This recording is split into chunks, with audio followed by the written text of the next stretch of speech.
Hello there, Ceero here. Alright, so today I will be playing I Love You, Colonel Sanders, finger licking good dating simulator. Thanks for the recommendation, Bucky, from last stream. So, I'll just get straight to it.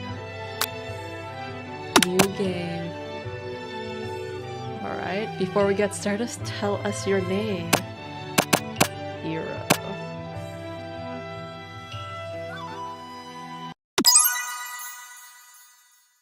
Alright, getting right into it.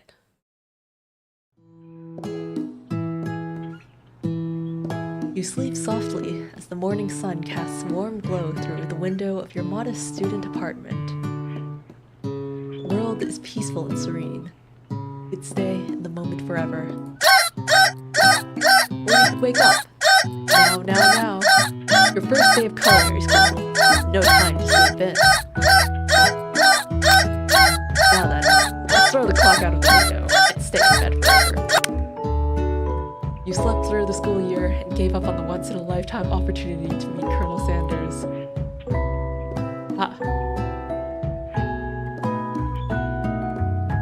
That was a fast game over. What happens if I give up?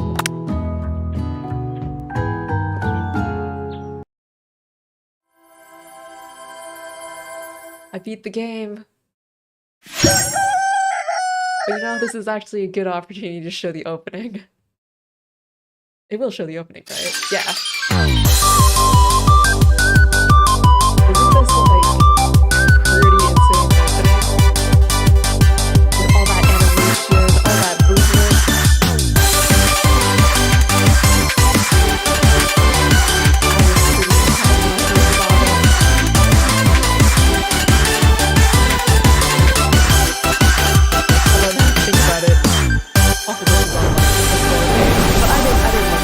Screenshots or videos or anything, so I only saw it for the first time when I booted up the game. But anyways, I got one ending. Let's try to get a different ending.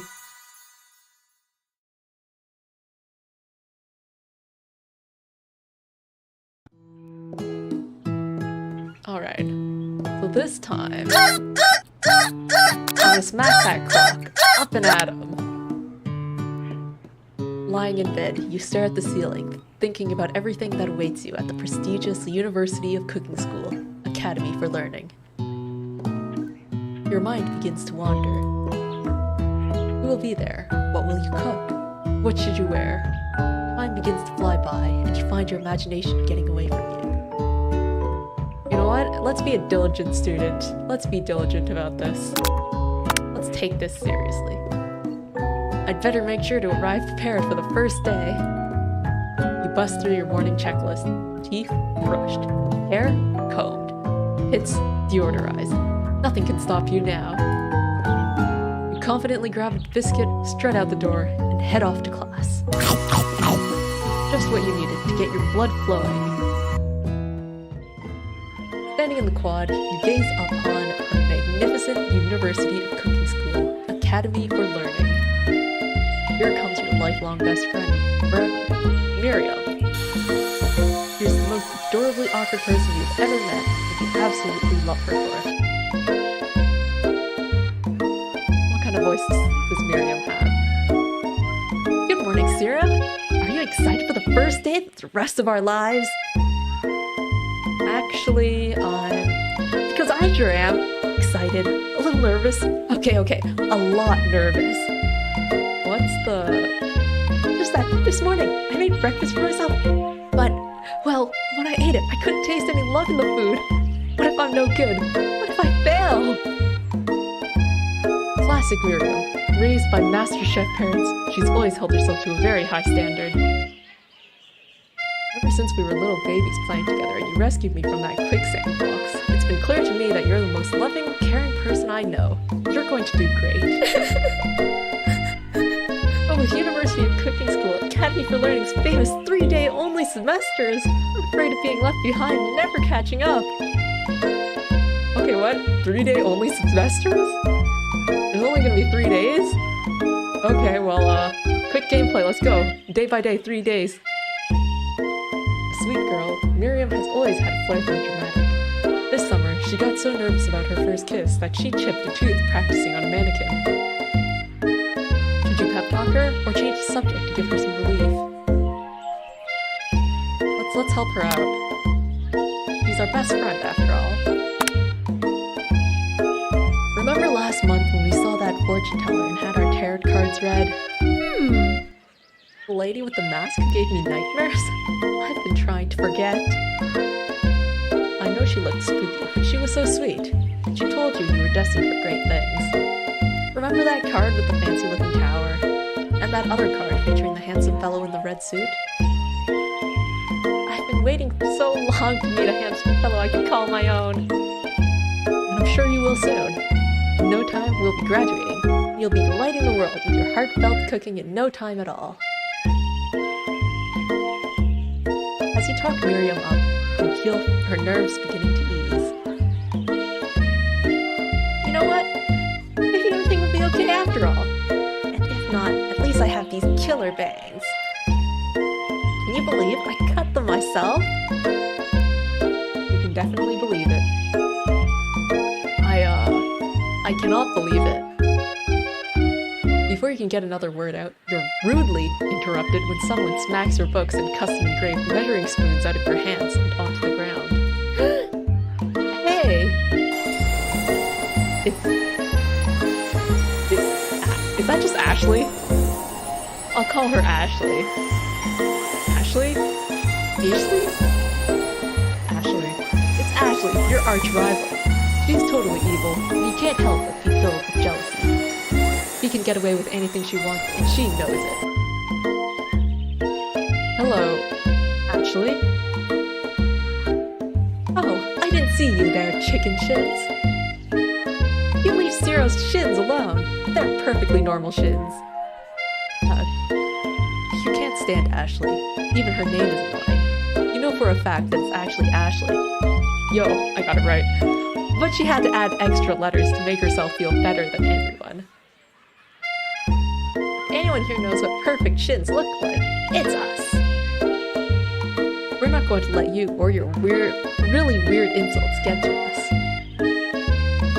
Across the quad, you see Ashley's best friend, Van the Man, has stopped to look at his own reflection in the mirror. His pants are so tight, you can see him casually working out his glutes while he styles his hair. No lie, they're rockin' glutes. Van? You rang? You've never been sure what their arrangement is, but as long as you've known them, Ashley and Van have been just as close as you and Miriam, but substantially more devious. Can't believe that University of Cooking School, Academy for Learning, would ever allow people like you to attend as students. I wonder if there's a thing where you have to say the full name of the school every time you say it. That's an awfully long name. Why don't they just call it University of Cooking? Or Academy for Learning? It's always gotta be both together? I know, right? You'd think they'd just hand us our diplomas now. Or maybe hire us on as professors. You amateurs could learn a lot from us. With the first day of school about to start, there's just not time to properly tell these two off, so you resist the urge. Let's go, Miriam. See you later, losers. As you approach the door, you see a goofy-looking kid pushing hard against the window directly next to it.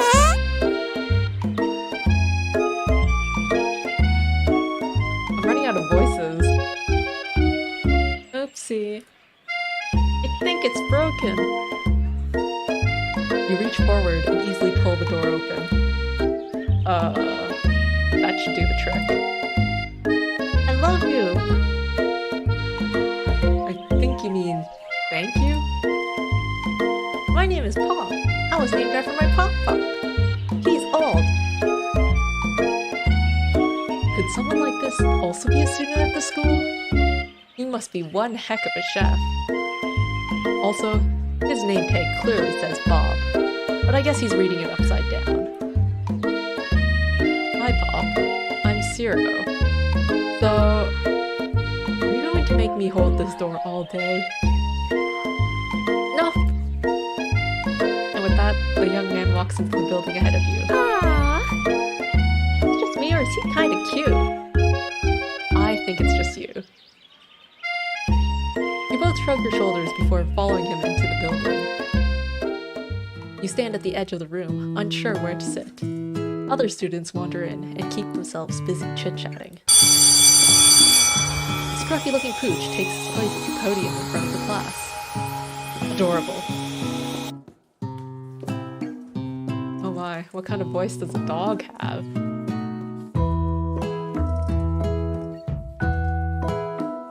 Now, quiet down, everyone! Who is this unreasonably cute pup, and why is he in our culinary class? You must be Sprinkles, head instructor and CEO of UCSAL. Oh, there is an abbreviation for the school name.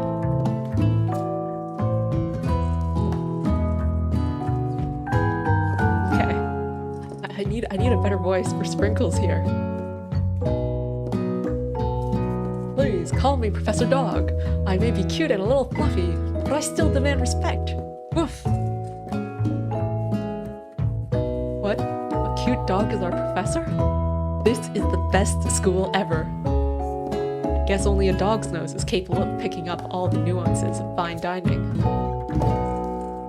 Out of nowhere, wind begins to rush around you as a swirl of cherry blossom petals fill the air inside the classroom. I'm chilly. Someone close the window. And then he walks in. You're immediately swept up in the aura of the new student and his remarkable goatee. Who knew anyone could be so handsome? Time stands still. It's him! It's him! Oh my gosh, it's him! I was Miriam for a sec there. It isn't my favorite student, Harlan. Colonel Sanders interrupts Sprinkles. Sorry, Professor Dog. Before he can finish his sentence. What's the coolest voice I can make? Oh boy.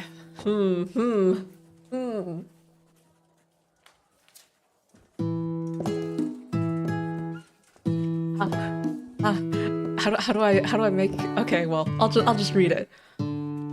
Please call me Colonel. Colonel Sanders. A hushed murmur rolls through the classroom as Colonel Sanders walks down the aisle of desks. Suddenly, the room is sweltering. Sweat begins to spread across your brow. You feel like everyone is looking at you, and you're not entirely wrong. And this over here must be Sweaty Sweats-a-lot. Maybe we should open that window back up before Faucet Pitts melts into a puddle and evaporates entirely. Hold on just a second. Nobody talks to my friend like that. You two both know my name. We were in the same kindergarten class. And what is with all of your really weird insults? Besides, when Ceero sweats, it's not gross, it's beautiful. Look at that shimmer. Only one option. It's a good thing you didn't forget about that deodorant this morning. This classroom is hot, hot, hot. Professor Dog steps in to settle the class down and set some ground rules. Welcome to University of Cooking School, Academy for Learning, the greatest culinary academy in the world. The birthplace of culinary legends, past, present, and future. Many challenges await you. There will be tears, there will be blood. There might even be really adorable tiny food. And when all is said and done, there will be a battle. You will lift your sporks and compete in the broom cooking arena. Just then, another student enters the classroom and interrupts the professor's rousing speech. Hi guys, sorry I'm late. I hope everyone had a good summer. I really miss quiet. Late to class is bad enough, but interrupting my monologue? You're on the fast track out here, young man. Are you sure you're even in the right place? Don't you recognize me?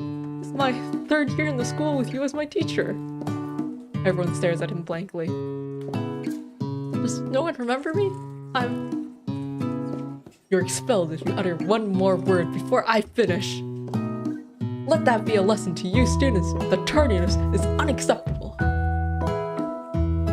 Even Clank made it here on time, rolling halfway across town on his tiny wheels. You turn to see the student Sprinkles is referencing, who appears to be some sort of industrial kitchen appliance.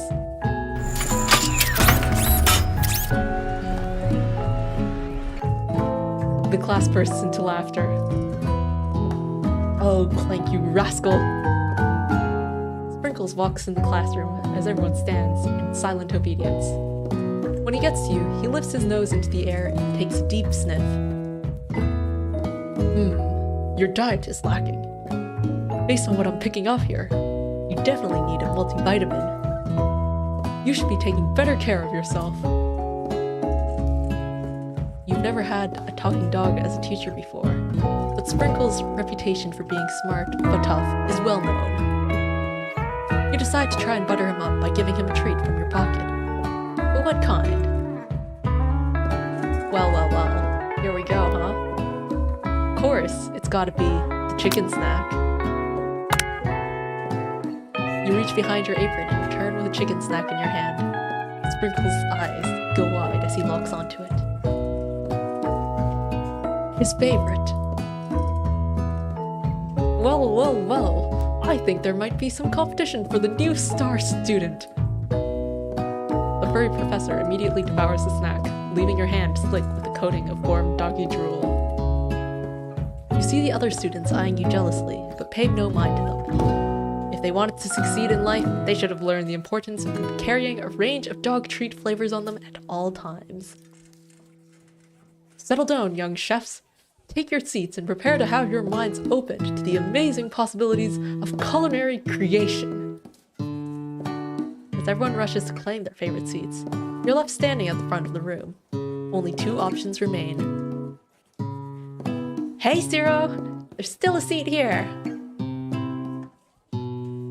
It seems that no one has claimed the seat next to me, if you're interested. 2 good options. Which will you choose? Well, what's the title of the game? I love you, Colonel Sanders. We're gonna sit by Colonel Sanders. You move to take your seat by Colonel Sanders. It appears he brought no books, pens, or pencils. However, his perfect upright posture shows off a seriousness that makes you confident in his desire to learn. Thanks for offering me this seat. I've only had 2 rules. Do all you can, and do it the best you can. It's the only way you ever get that feeling of accomplishing something. What a pose he has on the fast forward button. That's so inspiring. A little off topic if you ask me, but okay. As soon as you've settled into your seat, the professor makes an announcement. Think fast! It's time for a pop quiz! Yay! A quiz about me! I've already forgotten Pop's voice. This incredibly important and surprisingly short quiz will tell me if you are ready for life at culinary school. Keep your knives sharp and your focus sharper. Here comes question number 1. If train A is traveling to point B and train B is traveling to point A, how important is it to wash your hands before cooking? Extremely. Looking at you, Pop. That's right. Forest is to tree, as chicken is to feather. That's right. What is the most efficient eating utensil ever created? Well, eating utensil, that would be a spork. That's right. What food is best for a broken heart? Well, after all, it's gotta be anything, as long as it is prepared with love and not too much salt.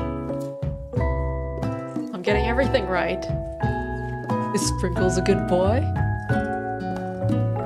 He's a talking dog that teaches at culinary school. He is the best boy. Your total score is a perfect score of 5 out of 5. Wow, be honest, did you cheat? You look up to see that Colonel Sanders has been watching you tally your score. He's impressed. I know we just met, but I have to confess.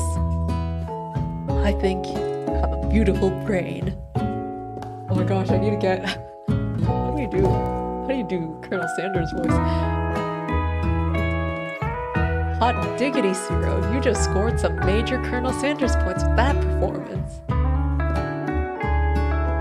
May I have your attention, students? I have an important announcement to make. Time for lunch! Wow, the cafeteria is as nice as any restaurant you've ever eaten at. It makes sense that a school dedicated to cooking would also be serious about eating. A delicious fragrance wafts through the room and tickles the end of your nose. Your mouth waters. Do you smell that? That must be our lunch. It smells crazy good. Everyone, can I have your attention? Is it about lunch? No, I just wanted to apologize for my tardiness. You see, I was... Howdy, folks. I'd like to make an announcement. Hey, It's about lunch. Everyone cheers. But Lunch!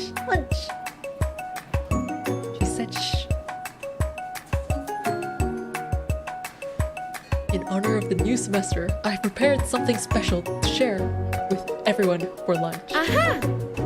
That must be the smell I smelled. Indeed. That smell. You hold your breath, waiting to see what food this mysterious student has created. You heard that he's very talented. But were the rumors true? Is this? Colonel Sanders lifts a large bucket above his head. Fountains glimmer in the light. Held high are huge pieces of chicken, breaded and fried to a crispy golden finish. The aroma envelops you, and you begin to feel warm and safe. Colonel Sanders has filled a bucket with chicken? What a novel concept.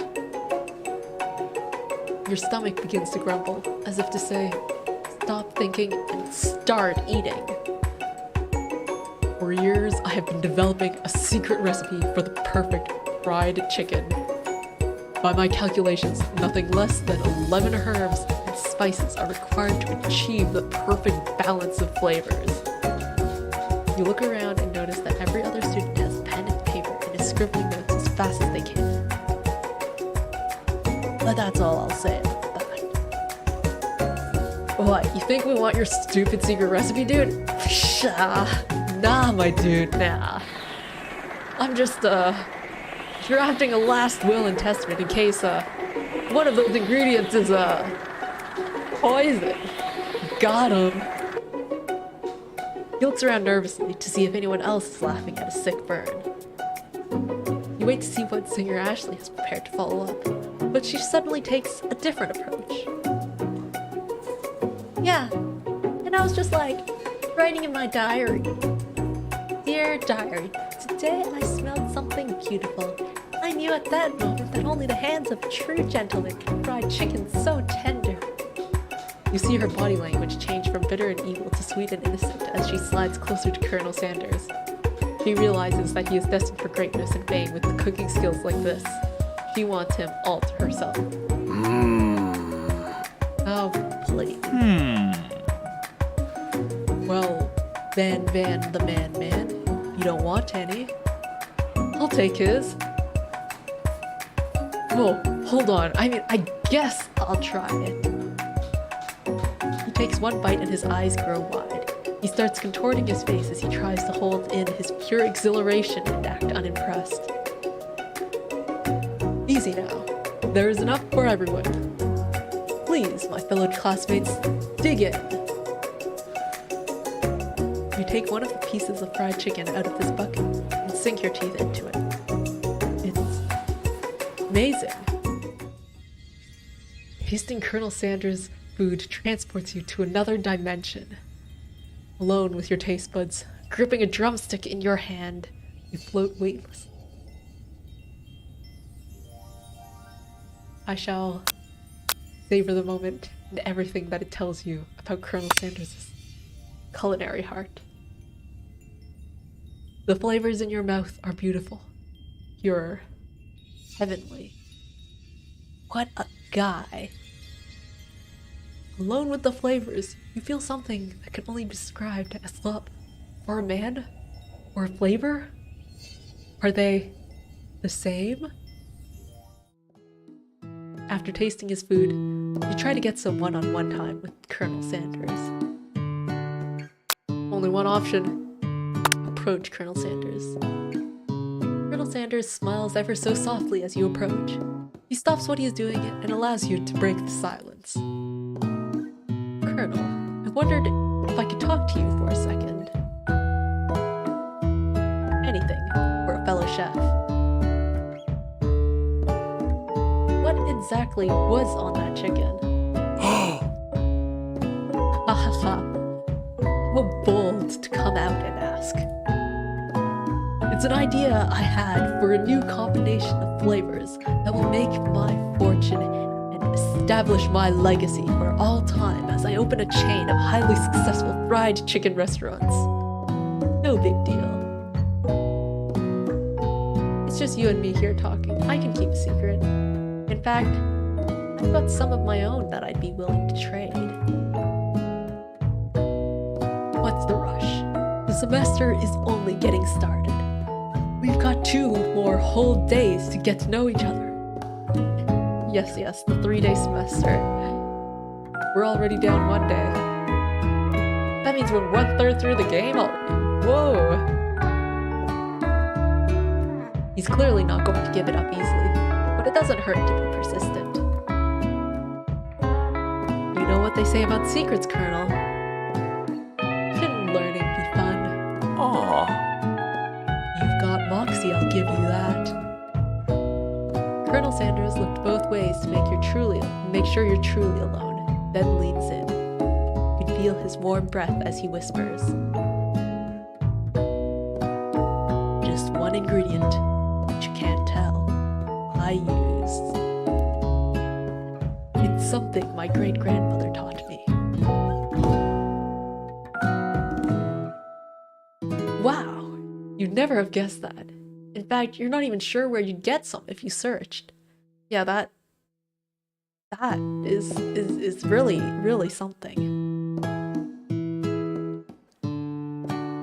While you're wrapped up in that huge revelation, you notice that Colonel Sanders has disappeared. While everyone else is still in the cafeteria, you decide to look for him. You find Colonel Sanders outside, standing in the quad. Oh, it's you again. Howdy. Sometimes I like to come outside and look at the school buildings. I think about how my story will continue on after I've graduated. It sounds like you had big plans.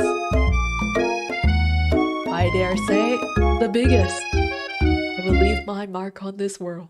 You can bet on that. Alone together for the first time, you figure now is the perfect moment to show your personality to him. Weren't we alone when you gave that secret? Isn't this the second time that we're alone? But, in any case...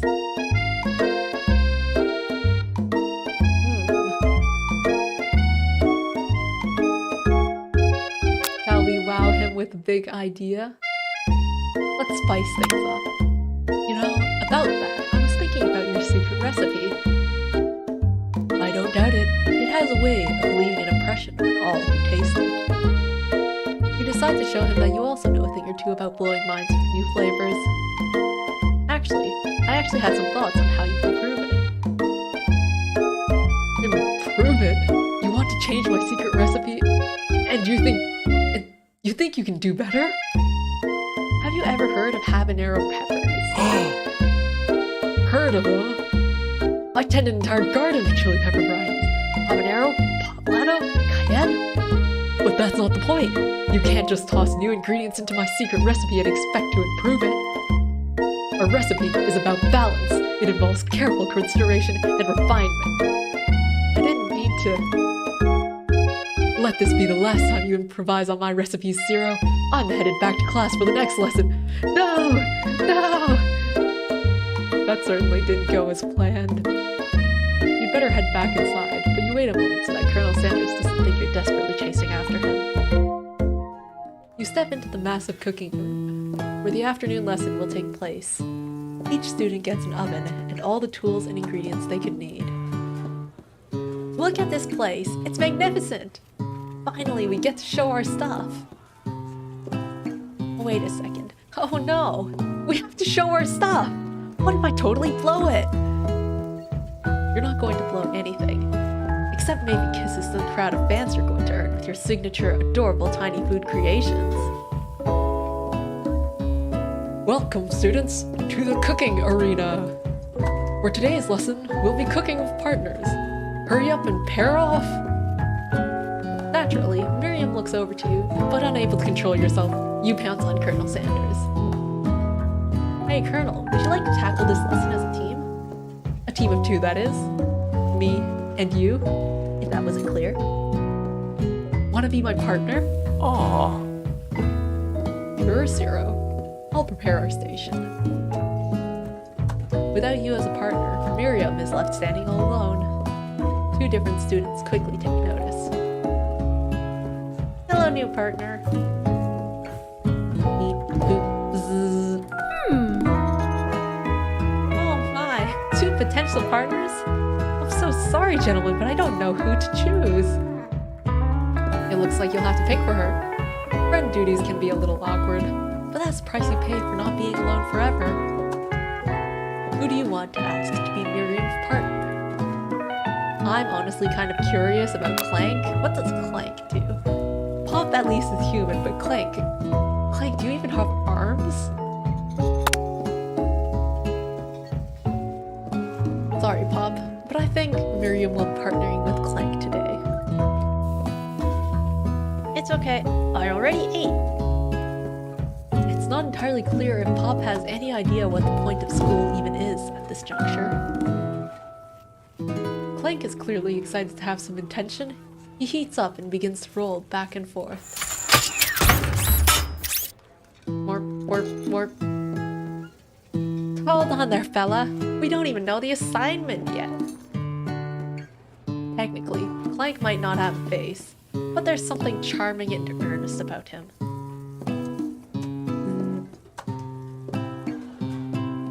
Tissue? I hardly know you. Clank judders and a panel shakes loose. You get the impression that this is a sign of affection. Looks like you two will be fine. Now, it's time to focus on your own cooking classwork. Alright, you two. For today's lesson, we're going to keep it simple. Pick a basic dish, divide up the steps. No chef is an island. It takes 2 flints to make a fire. You get the idea. Does it take 2 flints to make a fire? I thought you just need like a flint and like, I don't know, something to hit it against? I guess that would be the other flint. I've never made a fire before. Which dish do you suggest to your partner, Colonel Sanders? Let's see.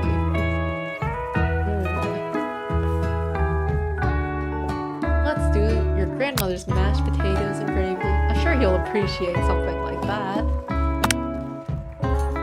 I've always been something of a down-home chef. I was thinking we could make something warm, inviting, comforting. Maybe mashed potatoes. And gravy? I couldn't imagine one without the other. Colonel Sanders' cat's coy look at you, causing your whole face to go beet red. I went into Colonel Sanders' voice. Embarrassed, you quickly turn away. I'll go get the potatoes. No, please, let me.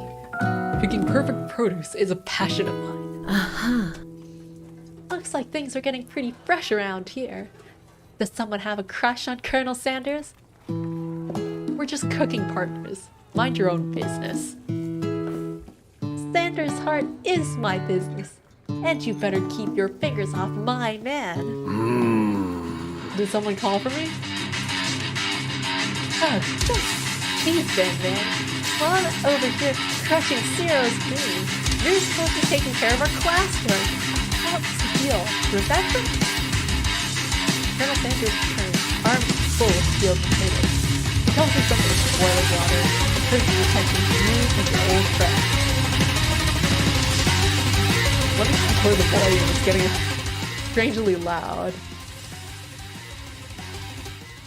Maybe something like this. Oh. Howdy there, actually, Van. Are we working in a quartet instead of a duet now? Actually, no.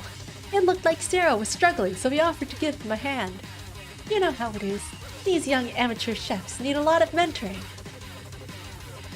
I was going to say, Colonel Sanders, maybe I could also teach you a thing or two about fancy food. Maybe one day you might be able to get up to my level. Ha, doubt it. Don't be rude, Van. Personally, I have no doubts whatsoever about Colonel Sanders' ability to concoct creations worthy of admiration. After all, your fried chicken was quite spectacular. But, Colonel, if you ask me, I might make a better partner for you than this thing that has positioned itself at your station. Don't you feel deep down that we cast complementary shadows? We fit together like a thigh and a drumstick. It just makes sense. Nothing about this makes any sense, but one thing is clear. She's coming for a Colonel if you don't watch out. Ashley is really going at you hard. You need to ask for some backup here before things get ugly.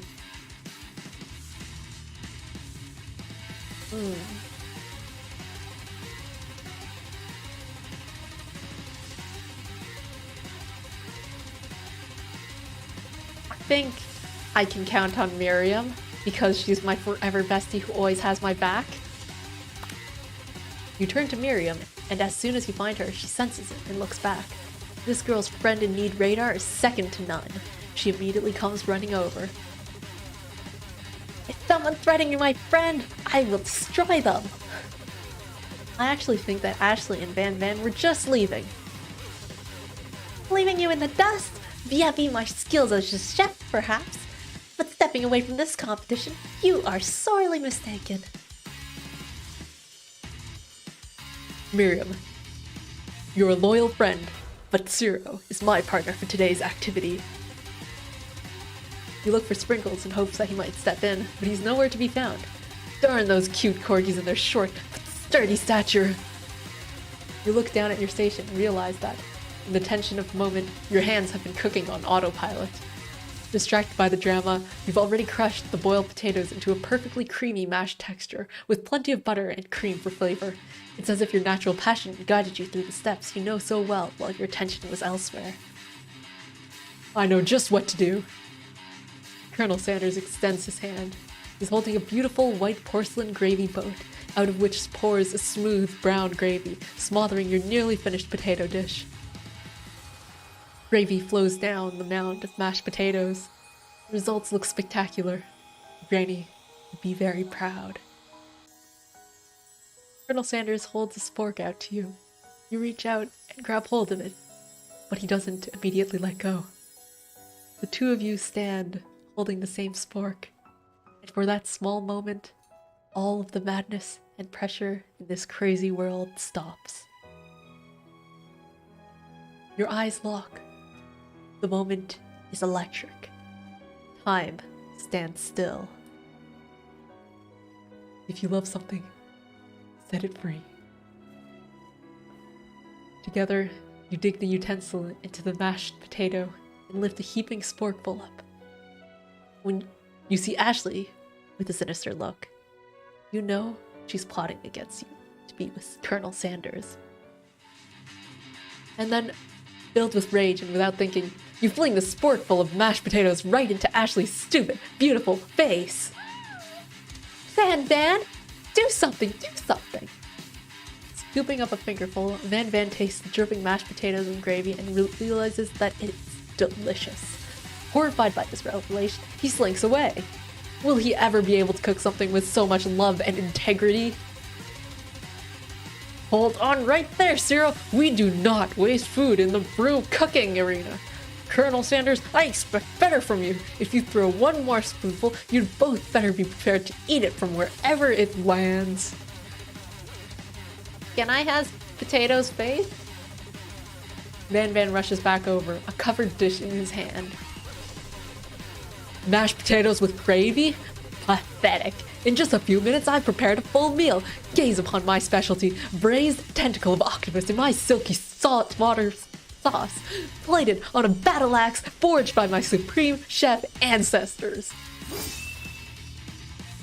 You've ignored me for too long. That ends now. It is I who will have the first bite, and you will all look down on with envy. The interrupting student rushes at Van and swipes a bite of the signature dish right off the plate. Off the battle axe, right? No, don't! Something about this dish doesn't strike my nose quite right. I think the octopus was rushed and may have turned in the process. The results can be toxic. Too late, it's been eaten. I think I left something in the oven. I don't feel so good. It killed him! Everyone, step back. Don't take another bite. When you look back at the plate, the rest of it is gone. You notice the tip of the tentacle being slurped up in Pop's mouth. Pop winces in pain for just a moment, then is almost immediately back to his oblivious self. Oopsie. Tastes like poison. The entire class has gathered to watch Pop's final moments. Shock has frozen the whole crowd. They are as motionless as statues. The class bell rings, disrupting the moment and snapping everyone back to reality. It would appear that Pop's enthusiasm for trying new things, despite obvious danger, has inoculated him against poisons of all kinds. I'm not sure the professors here make enough money. Hello? I just turned into a ghost over here! Seeing that you're shaken up by that really annoying student and all his nonsense, Colonel Sanders approaches you.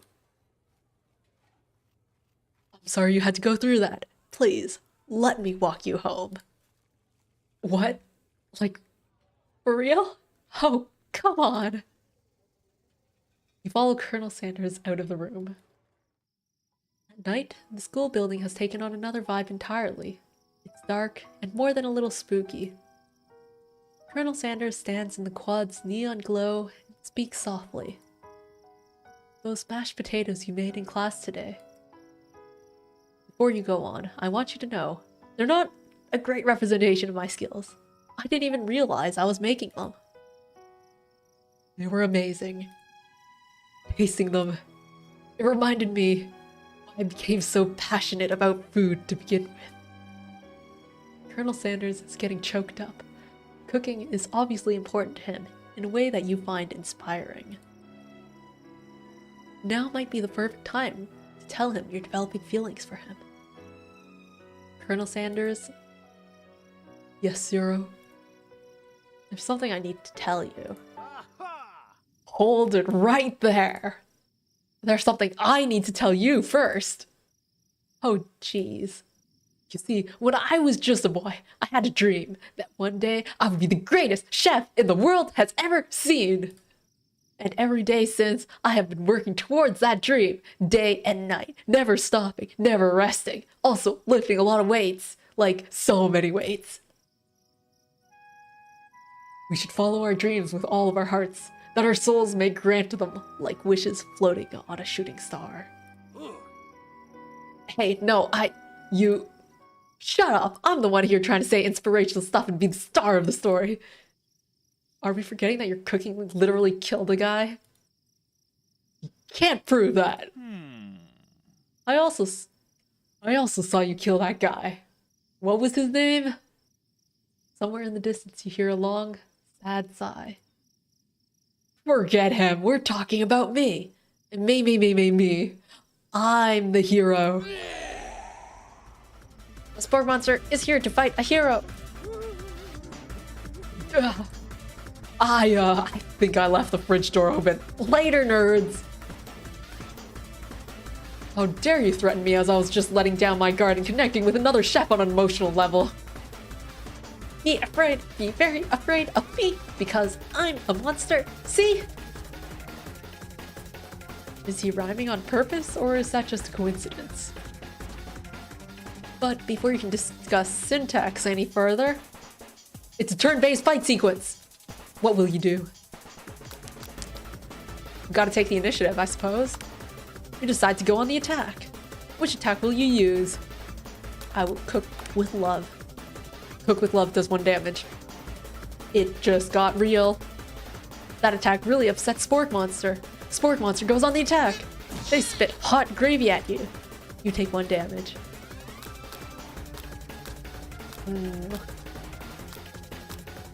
This is a dangerous situation.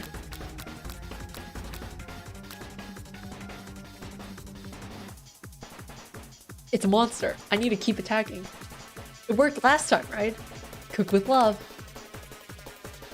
Spork Monster won't forget this. Spork Monster is really feeling threatened by your attack. Spork Monster focuses their mashed mind and draws in energy from Mother Earth itself. They grow larger and more intimidating. How will you respond? Oh snap, I probably should defend on this one. You decide to defend. Which defense will you use? Trepidation. You hold your head between your hands and mutter, "This is not happening. This is not happening." Spork Monster is no quitter. Buffed and ready to rumble, they go on the attack once again. Spork Monster uses Utilitarian style. You take 2 damage from the attack. If you take much more damage, you're not going to survive the battle. Okay, time to attack. Cook with love. 1 damage. Spork Monster is oozing cheese sauce onto the lawn of the pot. I wonder who is going to have to clean that up. Feeling vulnerable, Spork Monster prepares for its ultimate attack, Rounded Edge. Vile villain, your reign of terror stops here. Colonel Sanders summons the energy of 1,000 chickens. Hot 5 Power Pinch! Hot 5 Power Pinch does 10 damage. Spork Monster is defeated. You saved me. An injured Spork Monster spews steam into the night.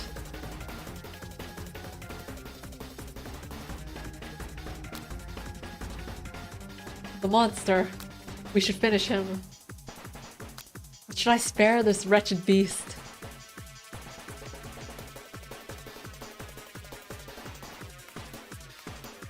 The Colonel kind of dealt a lot of damage. I'll leave it up to him. You managed to tamp down your disgust at the sight of this gnarly beast long enough to realize that he is still a living creature with a pure soul who deserves your pity, not your wrath. Be gone, beast, and don't you dare come back for a follow-up encounter tomorrow. I won't forget this, and I certainly won't be back, like you said. The Spork Monster scuttles off into the night. The defeated monster left behind a special item. It appears at first to be a cookbook, but upon closer inspection, it's so much more. It's a book of magic spells with a golden chicken on the cover. You open up the cover and find a library card tucked inside. The last name to have signed it out is Borko. Borko. That name sounds strangely familiar. Your blood is pumping as you stand in the quiet of the night, holding the mysterious book in your hands. As you come down from your battle buzz, you realize that your final attack has left you completely depleted. The The world around you begins to fade away. Without any energy to keep your eyes open, darkness overtakes you. The image of Colonel Sanders flashes before your eyes as you fall asleep. He must have helped you get home. In your tired state, you don't know if you could have made it without him. What a guy. You want to thank him, but you don't have the strength to utter a single word. You feel your covers being pulled up over you as you are tucked in tightly. Good night, my Colonel. In your dream, you're together with Colonel Sanders.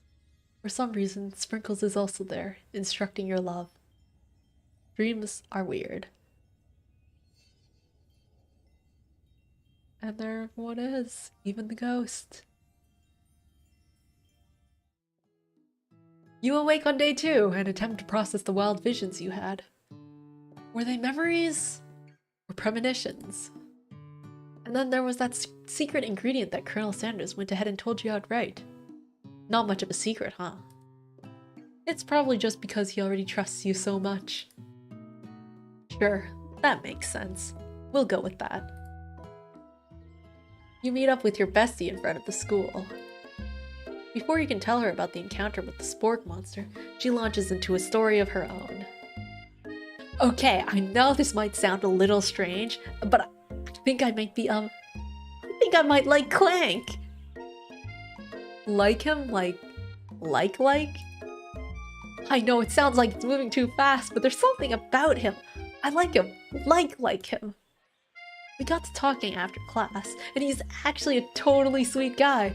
Not only that, but he's really smart. He told me all kinds of stories about Colonel Sanders. Did you know that Colonel Sanders was the most popular kid in his high school? No, but that does make complete sense. Yeah, but he was so popular that he was voted prom king at a school he didn't even go to, and was also the convertible that he himself drove in at the front of the homecoming parade. Wait. Was also the convertible that he himself rode in at the front of the homecoming parade? Wow. I'm thinking maybe something got lost in pressure cooker language translation there. Yeah. Either way, maybe it'd be best if you took it slow with this new boy, like I am with Colonel Sanders. You and Colonel Sanders? The coolest guy in school? The most famous student to ever attend University of Cooking School? Academy for Learning? You're a thing now? We definitely connected yesterday. Sure you did. You're great. Why wouldn't he be into you, I guess?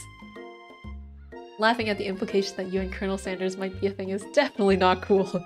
You are great. You have an idea about how to prove that your love is real. Well, if he's not into me, why did he tell me one of his secret ingredients? Your bestie's eyes lit up. Secret ingredient? Yeah, I just said that. Secret ingredient. Is there a dramatic echo here? Miriam checks to make sure you're alone before continuing.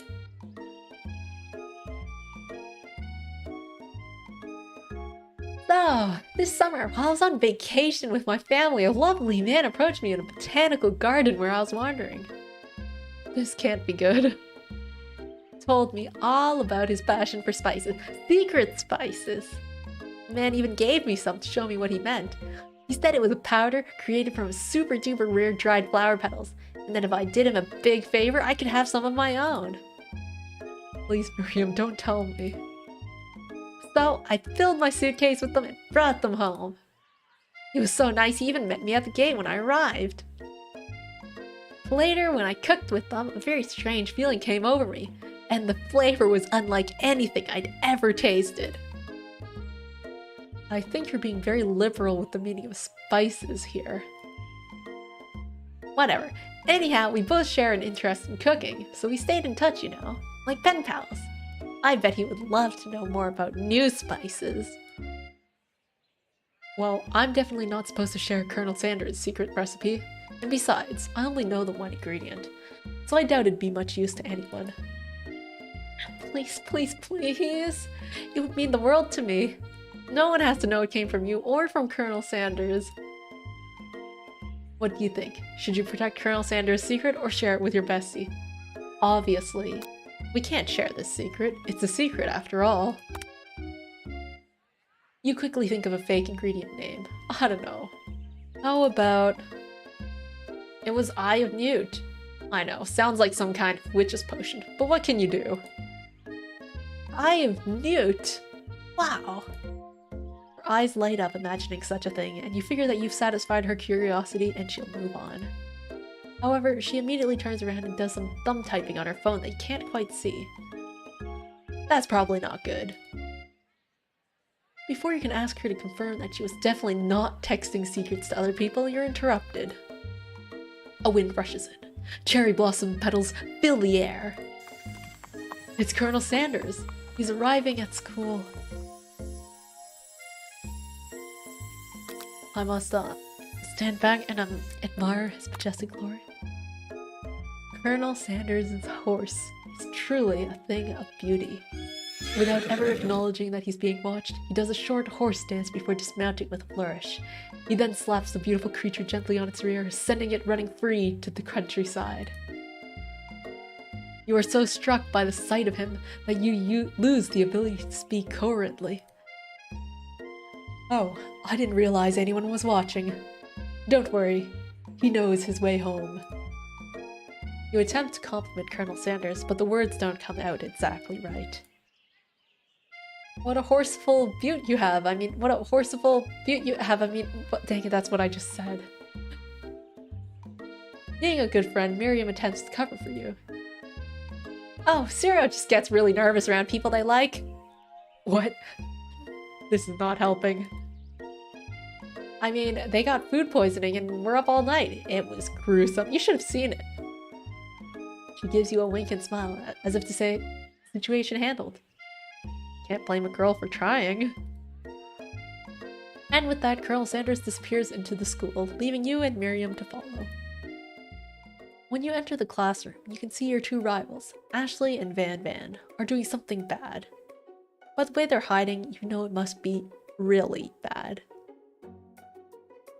Like counterfeiting recipes bad, experimenting with restricted ingredients bad, summoning a demon bad. You try and get a peek over Van Van's hulking shoulder, but he sees you coming. Whoa there, little one. I'm not sure you're ready to handle this. Why don't you make like a bee and mind your own wax, honey? Well, let's just tell him off. Tell him off. You immediately dress the rivals down for their immature behavior. Culinary school is to be respected. This kind of nonsense is a waste of everyone's time. Now you've upset them. Oh, and you're the emperor of cooking, are you? You make the rules? I'm not sure you'd know a good meal if it ain't you. Being the best chef in the world takes much more than just culinary skills. It takes creativity. It takes panache. And it doesn't hurt to use a little evil. You finally get a look at what it is they were hiding, and you instantly recognize it. It's a book, just like the one you found after your encounter with the spork monster.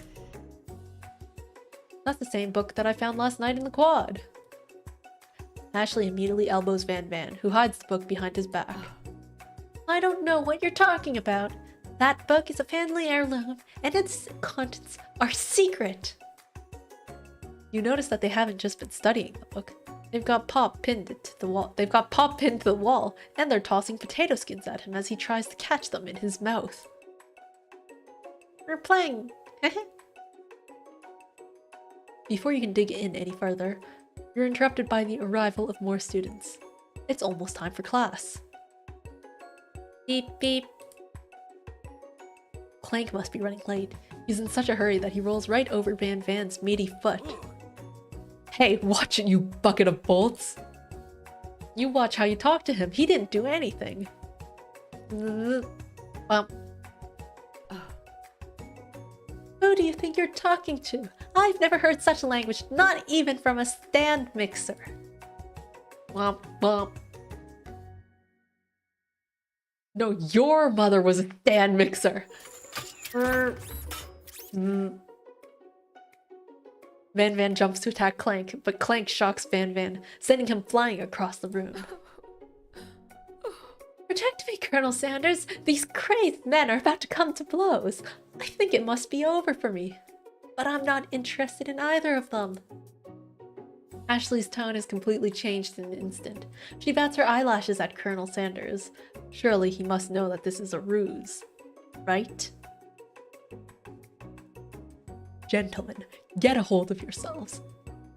Save it for the arena at least. Or don't. Honestly, what do I care? I've got lofty career aspirations to focus on. Maybe I can help you with your business plan. Just then, Sprinkle arrives to signal the true start of the class day.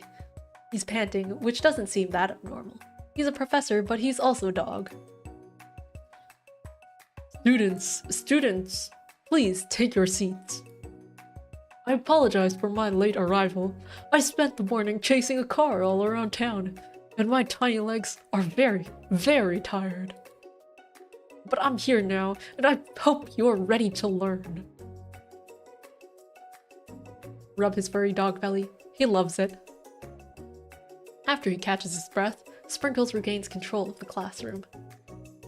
Without further ado, we'll review the global history of my favorite fowl, the chicken. You want to pay attention to the lesson. Truly, you do.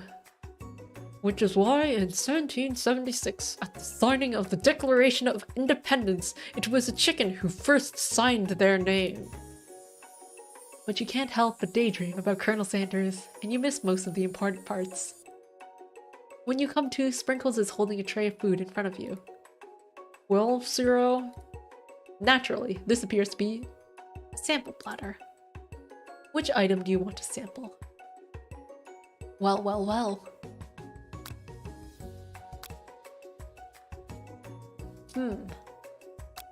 Let's take the dog biscuit. Because of the shape it's baked in, you assume the dog biscuit is a treat made by Sprinkles. An example of his own culinary talents, perhaps? You reach out for it when Sprinkles jumps up and bites onto your cooking apron. What kind of monster would steal a dog's favorite biscuit? Your apron is left in tatters. The entire class looks on in horror as you fall unconscious from the embarrassment. I never even got to taste it. This is the end. You fade into darkness, but something is there. The Spork monster? Borko, what are you doing here? It's not your time, my friend. Your act of kindness has not been forgotten. You watch as your apron magically repairs itself. You won't have to live in embarrassment anymore. Thank you, my friend, wherever you are. Oh my goodness. Oh my goodness. Sport monster. Thank you. Thank you. Well, a glass of water is perhaps a bit boring. Let's go with a shimmering pepper then.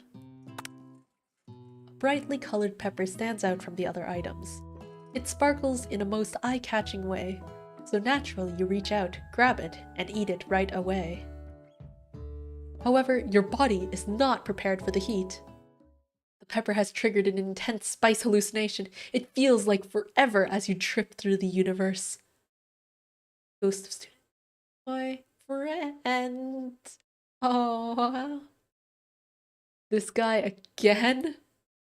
I'm here to give you an important message. Oh. You must avenge my death and fulfill your destiny. All you must do is...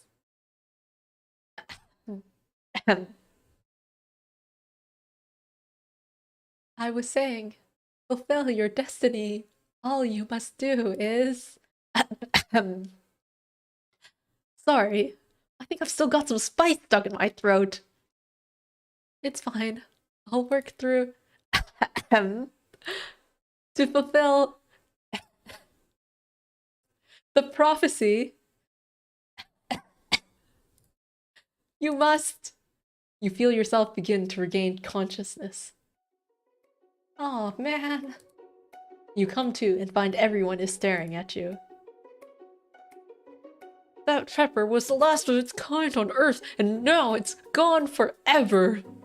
You think to yourself, geez, I should pay better attention. We all make mistakes. I'm sure he'll forgive you. Someday.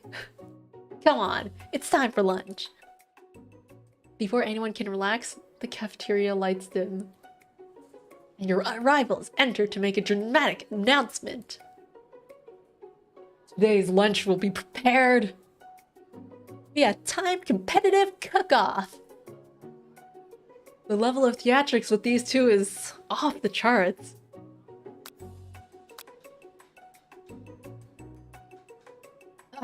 Shall we just, Is everything a competition with you two? Yes. Yes. Well, not with me. I'm on a personal journey to learn to love. Learn to love? Sure, why not? But definitely not to constantly battle. Yeah, stop getting your genres crossed. Don't you have some portable monsters to capture or something? I need to eat if I'm going to have the energy to sustain my education and pursue my dreams of becoming a master chef. How are any of us supposed to get anywhere if we're constantly fending off challenges from every know-it-all with an apron? Besides, I already brought my own lunch. Ceero, you should have it. I will give you the energy you need to succeed. Miriam reaches out and presents a gift to you. My special grilled cheese and tomato soup with chocolate milk to wash it down and a tartlet for dessert. It only takes you about 5 seconds to eat Miriam's tiny food, but it's just what you needed for motivation. You know what? I've learned enough for today.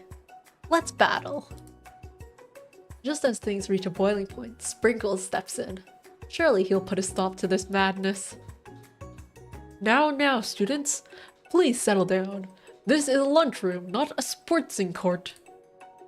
Finally, a little sense. Breathe a sigh of relief. At least, not until we turn on the timer! Just then, a huge light blasts you in the face, flashing the words, "Timer ready." That's what I'm talking about! I stand corrected. If it's a battle you want, it's a battle you'll get. My bestie can best the best of them. Best believe it.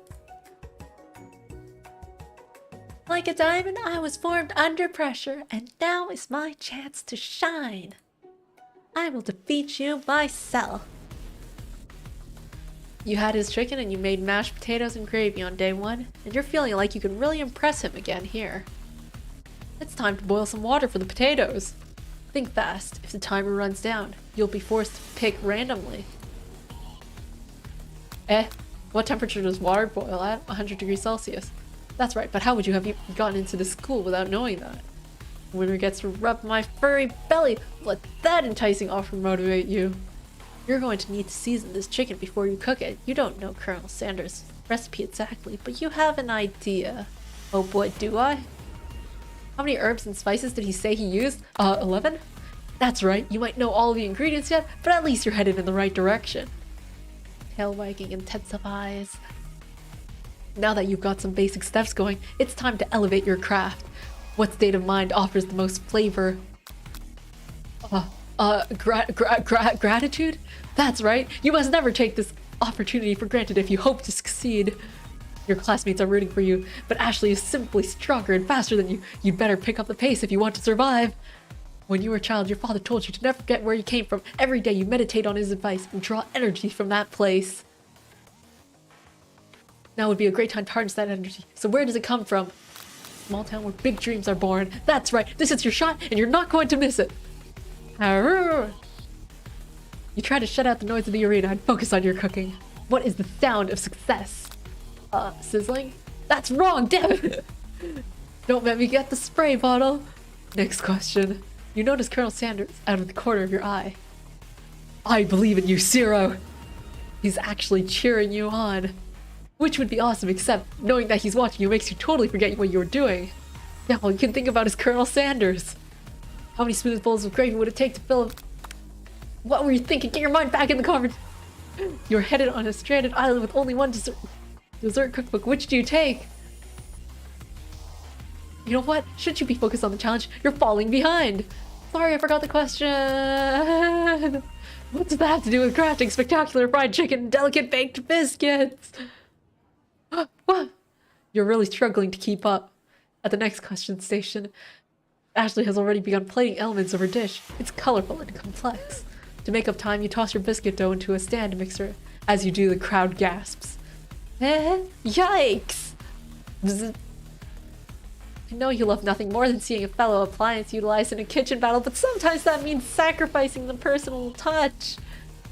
You might not have any hands, but Ceero does, and a good chef needs to be touching the dough to know when it's properly mixed. There's an easy way and a hard way. You don't get far by going the easy way. When you hear everyone talking, you realize how serious your error was. You immediately shove your hand into the mixer to rescue your dough before it's overmixed. Oh no! But you're not fast enough and your hand gets stuck. It's immediately crushed by the quickly spinning beaters. There's no way you'll be able to use that hand for the rest of the match. Colonel Sanders shakes his head in shame. What you often find is that the easy way can turn out much, much more difficult. Everyone, stop what you're doing right now. This battle is over. It can't be. I'm so close to finishing my dish. Sweetheart, look at your hand. You simply can't go on. Aw, that's too bad. And here I am with a completed dish ready to serve. Surely that makes me the winner by default. No, it wouldn't be fair to compare the two on account of Ceero's injury. You see, Sprinkle begins to lick his doggy chops as he locks onto the dish. But I suppose you should at least tell us what you prepared. Well, because I'm the sweetest, I skipped straight to dessert. Under this white chocolate dome, you'll find a wide array of delights, taking you on a journey of flavor that tastes good and tells a story of excellence. I was going to ask Ceero to do the honors, but since you're injured, I'm afraid that pouring this creamer of delicate hot chocolate sauce might be too difficult. Colonel Sanders, if you wouldn't mind lending me your strong, steady hand. Colonel Sanders pours the hot chocolate sauce on top of the dome, causing it to melt away, revealing the ingredients hidden within. Inside, you'll find a delicate fried cheese croquette, atop a slice of honeycomb, ice cream 2 ways, tender nougat, and barrels of blueberry gelée. Colonel Sanders seems intrigued, but perhaps not impressed as he dips his finger into the chocolate sauce. Simplicity isn't your strong suit, is it, Ashley? Oh, you. As he places a soft-covered finger into his lips, Ashley leans over and whispers something into his ear. A dab of sauce sticks to his mustache. Well, let's not keep our emotions internal. We gotta voice them, right? You reach out with your apron to wipe the sauce off his glistening face. Colonel Sanders recoils and brushes you back. I didn't mean that much. This goatee isn't just a fashion statement, it's also functional. I was saving that flavor for later.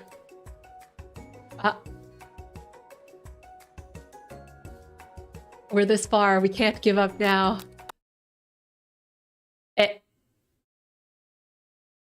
Loading screen? Oh. Whoa. I can go back all the way here? Well, I'm just gonna skip then. That's not the skip button. Alright, this time we'll just go. You're on. A bit of lunchtime competition, eh? Count me in. If I have to wipe the tables with you fools before I set my lunch down on it, then so be it. I'm not the fool, you're the fool. Fool! Good one, man. I like your gumption, Ceero. I'll be watching your performance. just as things reach boiling point, Sprinkles steps in. Alright. I guess from here it continues, so...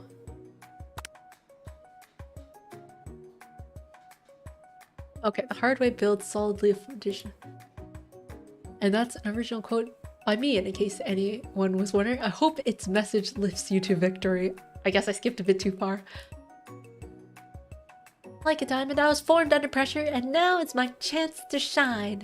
I will defeat you myself. Alright, so... this part, okay. We'll go. I'll be fast.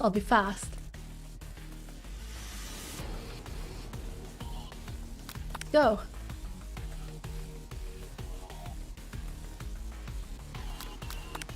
Alright. Let's keep going.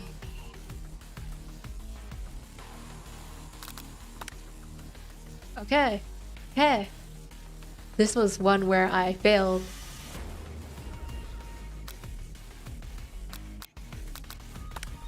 Silence. When they taste your cooking, they'll be so taken aback with it that they're unable to speak. You notice Colonel Sanders out of the corner of your eye. I believe in you, Ceero! He's actually cheering you on. Which would be awesome, except knowing he's watching you makes you totally forget what you were doing. Now all you can think about is Colonel Sanders. What were you thinking? Get your mind back into the competition. You're stranded on a desert island with only one dessert cookbook. Which do you take? There's no answer. There's no answer. Is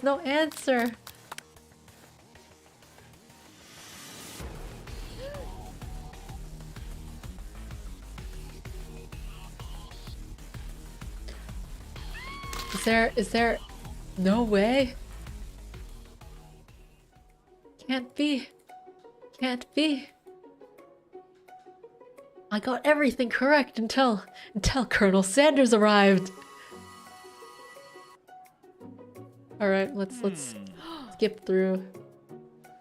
I'll just internalize the rage I feel this time. Your rage burns so intensely within your eyes that they burst into flames. The flames cause your eyebrows to catch fire and turn to ash, and they fall off your face, which means people will have a hard time understanding your emotions for the rest of the semester. Perhaps forever. Embarrassed and ashamed by your poor performance, not to mention your crispy fried brow, you run for the quad to be alone. The beautiful weather feels like an insult. Inside of you, a storm rages. It's Colonel Sanders. He's probably here to tell you that he and Ashley are in love and have decided to get married. And he won't even ask you to cater his wedding because you're a terrible chef and an awful person. You try to hide from him, but he approaches you directly. I know you're hurting now. Not just from the devastating loss, but from that run-in with the mixer and that small fire. We should get that checked out. I'm fine. Can't you just leave me alone? I'm a loser. I'm not fit to fill your fryer. I'll never be a master chef. Failure is a part of life. Not just for you, but for all of us. Do you think I've never failed at anything before? That's exactly what I think. Well, then think again. I wasn't always the man you see before you. Enrolled in culinary school, incredibly handsome, successful, motivated. Well, handsome, sure. I was born that way. But I've walked other paths and arrived at dead ends. I was passionate about life, but I failed as an obstetrician. I was passionate about justice, but I failed as a lawyer. I was passionate about livestock, but I even failed as a mule handler. That one was especially humiliating. Mules can be so cruel. I didn't know. People see my delicate ribbon tie and my well-kept beard and assume I've got it all together. Which is true now, but it hasn't always been. Sounds like this guy could really use a hug. I resolved then that I was going to amount to something. No amount of hours, labor, or money would deter me from giving the best I had to give. As Colonel Sanders changed his focus, you can see something ignite inside of him, a burning passion. One has to remember that every failure can be a stepping stone to something better. My new dream is pure, It's honest. It's something that a humble man in a crisp white suit can be proud of. I will create a new chain of chicken restaurants that will bring joy to the entire world and make up for my past misdeeds. Yay! Just as your moment grows intimate, you're interrupted by a threatening, shadowy presence. Battle scarred from the night before, you prepare for the worst. It's the spork monster. Borko! It is I. I know I said I wouldn't be back, and after the whole fight to the death thing, maybe you don't really want to see me anymore, but I just want to say I was wrong to attack you, and I apologize. I know that it's like having to always look over your shoulder. Monster problems, am I right? Aw, thanks, Borko. I'm glad there are no hard feelings. I mean, Borko even saved us, right? Getting jumped by a giant creature in the dark of night can really rile a person up. I also want to apologize for the way I switched right into attack mode. I know that you're strong, and cooking school can put a person under a lot of stress. I actually used to go to this school. I wasn't always a spork monster, you see. I don't believe it. You were human once? Well, no. I was a golden retriever. But I was still a student. Until one day, some mean kids with magic spellbook cast a dark enchantment on me, and I was forever transformed. A magic spellbook? Precisely. I had procured a copy for myself, but somewhere along the way I've lost it. If you find such a book, I beg of you, respect it. You're a powerful chef, and shouldn't rely on such dark and evil magic. No, you should be protecting the innocent from those who would cheat them through sorcery and skill. If you need me, don't fear, I will be there. It sounds like there are some bad cooks in the kitchen of life. Ceero, together I'm sure we can defeat them. Come back to my hideaway and we can discuss. Personal invite. You can't imagine what Colonel Sanders' home must be like, but it sounds like you're just about to find out. Stepping inside Sanders' home, surrounded by his things, you start to feel a special bond with him. It looks like you live such an exciting life, Colonel Sanders. Every day can be an adventure if you approach it with the right attitude. Long ago, I made the decision to never stop searching, never stop working, never stop imagining. Have you been working on any new recipes of your own lately? I'm always excited to talk about food with another ambitious chef. Well, there's something. It's just a side dish that I've been tinkering with, trying to find the right balance of flavors and textures. I'm not sure I've nailed it yet, but I'm close. Colonel Sanders' eyes perk up as he starts to wonder what dish you might be describing. It's meant to pair with something spicy, or something crispy. Both, perhaps? Now you've got him right where you want him. Should you reveal your new creation to him, or keep it a secret just for you? Well, he was kind enough to reveal his secret on day 1. I think we can trust him to reveal it on day 2. You decide that you're as ready as you'll ever be to share your original cooking with Colonel Sanders. Before you can talk yourself out of it, you decide to dive in head first. You reach into your lunch bag for a special dish that you've been keeping on ice all day. I present to you my original coleslaw. The shredded cabbage dish glistens in the light of Colonel Sanders' Luke's hideaway. Magnificent. Together you chow down on the creamy slaw until just a spoonful remains in the bowl. Do you mind if I hold on to the last bite? I'd like to have it around so that I can admire its taste later and think back on this moment. You could offer to make him more, but he seems like a very sentimental kind of guy. Sure, why not? Please make yourself comfortable. I'll be back in just a moment. You realize that now would be the perfect time to do some snooping. Around the room are various items that you can look closer at. Each item seems to create memories and emotions. Tap on an item to discover more about... Oh, we're playing a point-and-click game now. Well, let's take a look at the view. You gaze out the window across the vast lake and the mountain range beyond. Just then, the ghost of student pops up. Are you thinking about heading out into the world on a quest to avenge my death?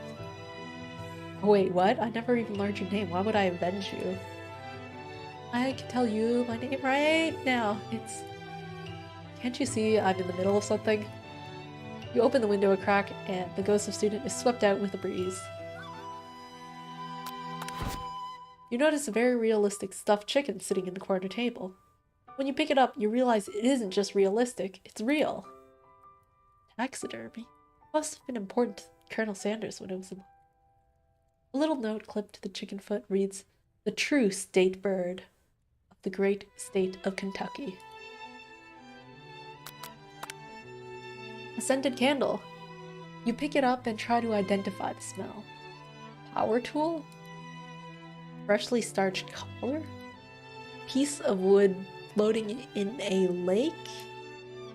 Summer of 69. No. Wait, it's one of the secret ingredient recipes. It's...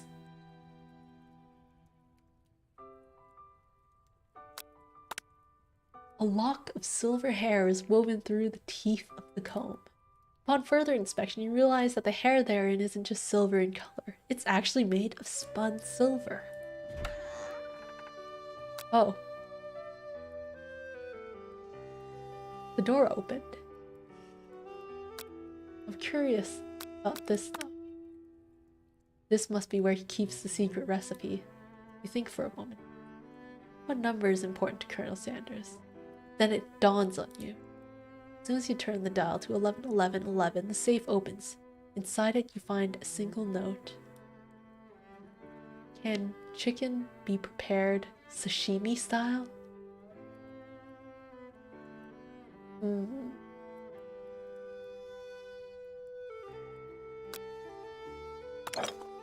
take a closer look at a large urn sitting on a nearby pedestal. There's a plaque on it.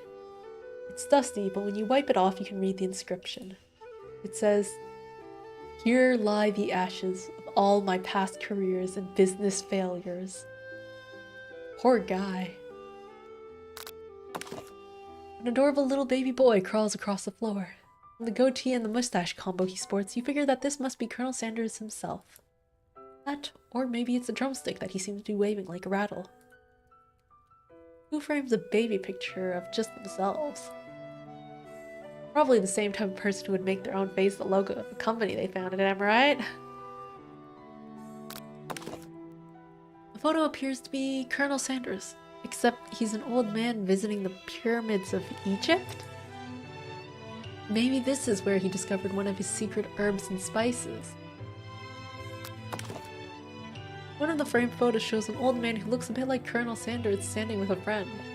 They hold fried chicken drumsticks and appear to be cheersing them. Are they? I don't see any chicken drumsticks in the picture. You look closely, see that there's a short inscription. I wonder who my friend Pete is. Alright, let's take a look at the door now. You open the door to Colonel Sanders' closet and find a row of his signature white suits hanging within. You take one off its hanger and try it on. The jacket is a bit big for you, but it's soft and comfortable. You give yourself a big, deep hug, breathing in his scent. They say that home is where the heart is. Is this what they meant? Before you can look any farther, you hear Colonel Sanders returning. He has a new dish that he has been working on, and he wants you to taste it. You try to act casual until he asks you why you're wearing his jacket. I don't usually loan those out, but I must say, it does look good on you. Oh crap, the jacket! You forgot to take it off. Well, it's always good to tell the truth. You confess. I think I've developed feelings for you. I might be developing feelings for you too, but I'm concerned.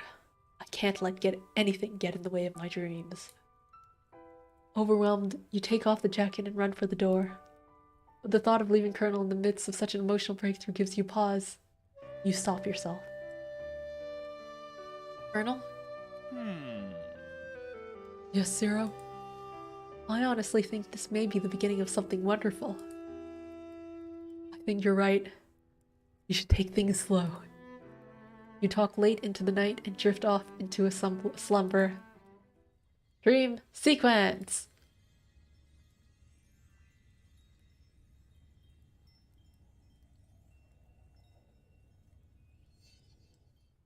You awake to a beautiful morning in Colonel Sanders' hideaway. Did you make the right decision on how to respond to Colonel Sanders? Only time will truly tell. Today is a day that could change the rest of your life. You think about the new secret ingredient you just learned about. In some jurisdictions, it isn't even legal. But if the recipe is a secret, how will they know? Your thoughts are interrupted when Colonel Sanders emerges into the room. He's holding a gorgeously plated breakfast, and your mouth waters at the sight of it. Here's a simple breakfast I just whipped up. It's meticulous.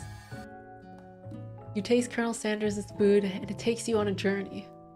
When you return, he's waiting to ask you an important question. So, would you say that we're a perfect match? How presumptuous. My cuisine and your taste buds, that is. Such confidence, such grace. Could it be the world's greatest gift to cookery? Let's flatter him. You know, I think we might make a great team. A single tear begins to pool in the corner of his eye as he gazes out the window. And with the right business partner, I know I can't fail. Business partner? Could he be talking to you? It's all happening so quickly. Overcome with emotion and confused by your feelings, you're on the verge of tears. Unable to speak, the only answer you can find is to run out the door and get home. There's still one more day of school after all. The University of Cooking School, Academy for Learning, waits for no one. You get home to find something very surprising. Your best friend is there waiting for you. Where have you been? Because I had one heck of a night. I've been desperate to talk to you about it, but I couldn't find you. I got worried that something had happened to you. It's okay, I was just... But now that it turns out you're fine, I can finally get you up to see it on Saga of Miriam. Sure, but... You will not believe what happened to me after school yesterday. I went on a date. I think I can believe that.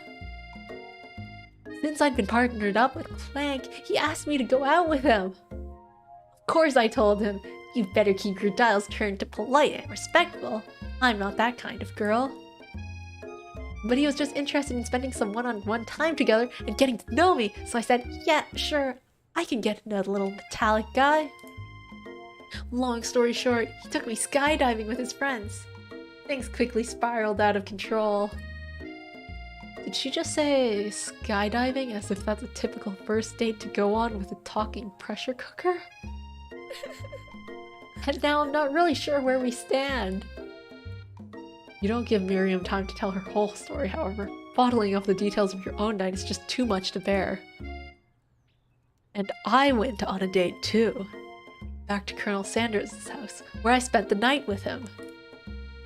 What? Nothing happened, but the emotional connection.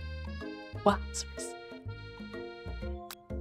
Miriam offers to support you no matter what you do. Together with your bestie, you feel like you can do anything. When you arrive at school, you encounter your rivals in the quad. You can tell from a distance that they're picking on Pop, though he himself might not quite grasp that fact. Because, you know, he's Pop. What's a swirly? It sounds delicious. Oh, it's great. I'll order you up one right away. I'll have my swirly with sprinkles, please. Sprinkles is a dog and a treat. You can get your swirly tip too. Why don't you go pick on someone your own size? Because I'm literally the biggest person in the school? There's that horse that Colonel Sanders rides to school. But who would dare pick on such a gentle and beautiful creature?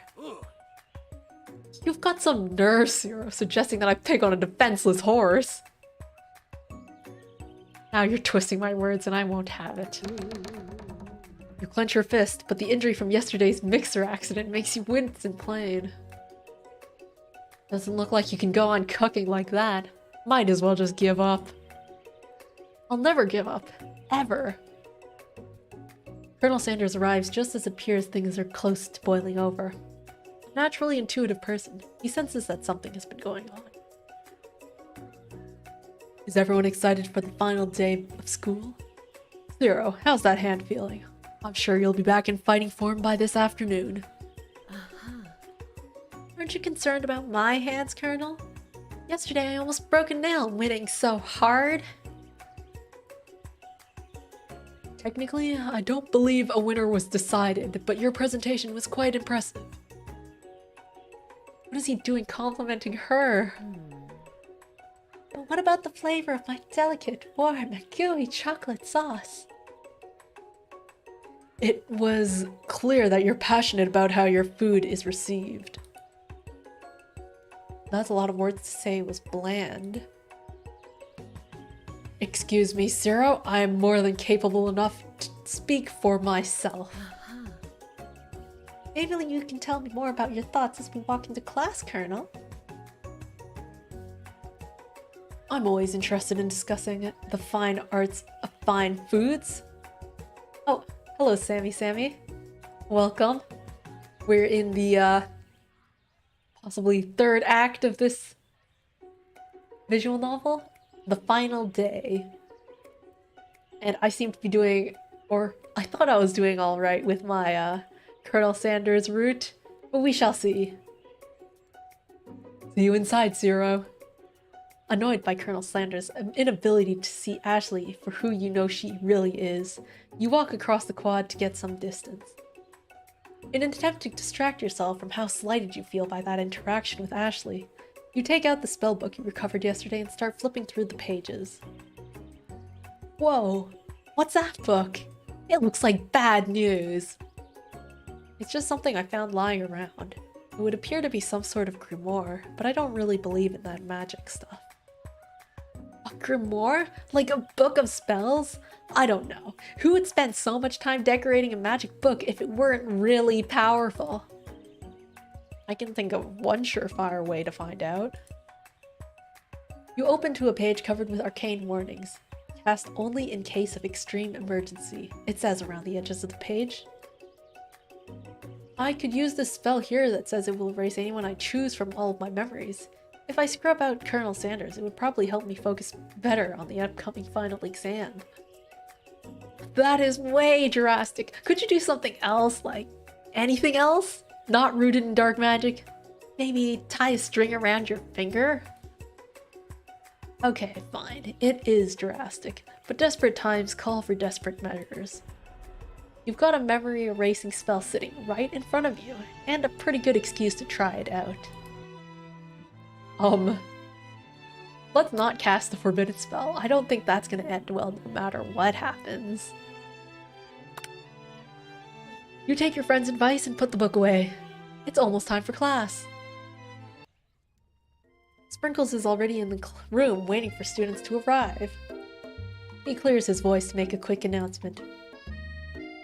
I want you all to know I feel something of a dog moment going on, but I assure you it's nothing to be afraid of. His cute little nose scrunches up and he begins to breathe quickly. Well, you know, dogs can be rather unpredictable, especially Sprinkles. Let's wait to see what happens. Sprinkles stops in his tracks. He focuses in on the window. The room is deadly silent. Oh wait, I used Sprinkles' voice, whoops. When you follow his gaze, you see a tiny orange squirrel perched on the cherry tree outside. Sprinkles turns feral and runs to the door of the classroom. Window of the classroom. He begins barking uncontrollably at the squirrel outside. Terrence, I told you never to come back here, Terrence! I will destroy you, Terrence! Sprinkles is barking furiously, drool flying off his face. The squirrel looks over, but he doesn't say anything back. You wonder, is that even a talking squirrel? Who named him Terrence? You'd better not show your chubby cheeks around here ever again! After Sprinkles is satisfied that his presence has been felt by not only Terrence, but any other squirrel in hearing distance, he returns to his professional tone. Ahem. I apologize for the outburst. This actually brings up an important point. Thank you, Ceero, for reminding me to dole out this indispensable bit of wisdom. You see... But before he can go any further, Miriam's love drama spills over into the class. Sprinkles is interrupted by whirs and sparks coming from the back of the room. I told you to save it for after class!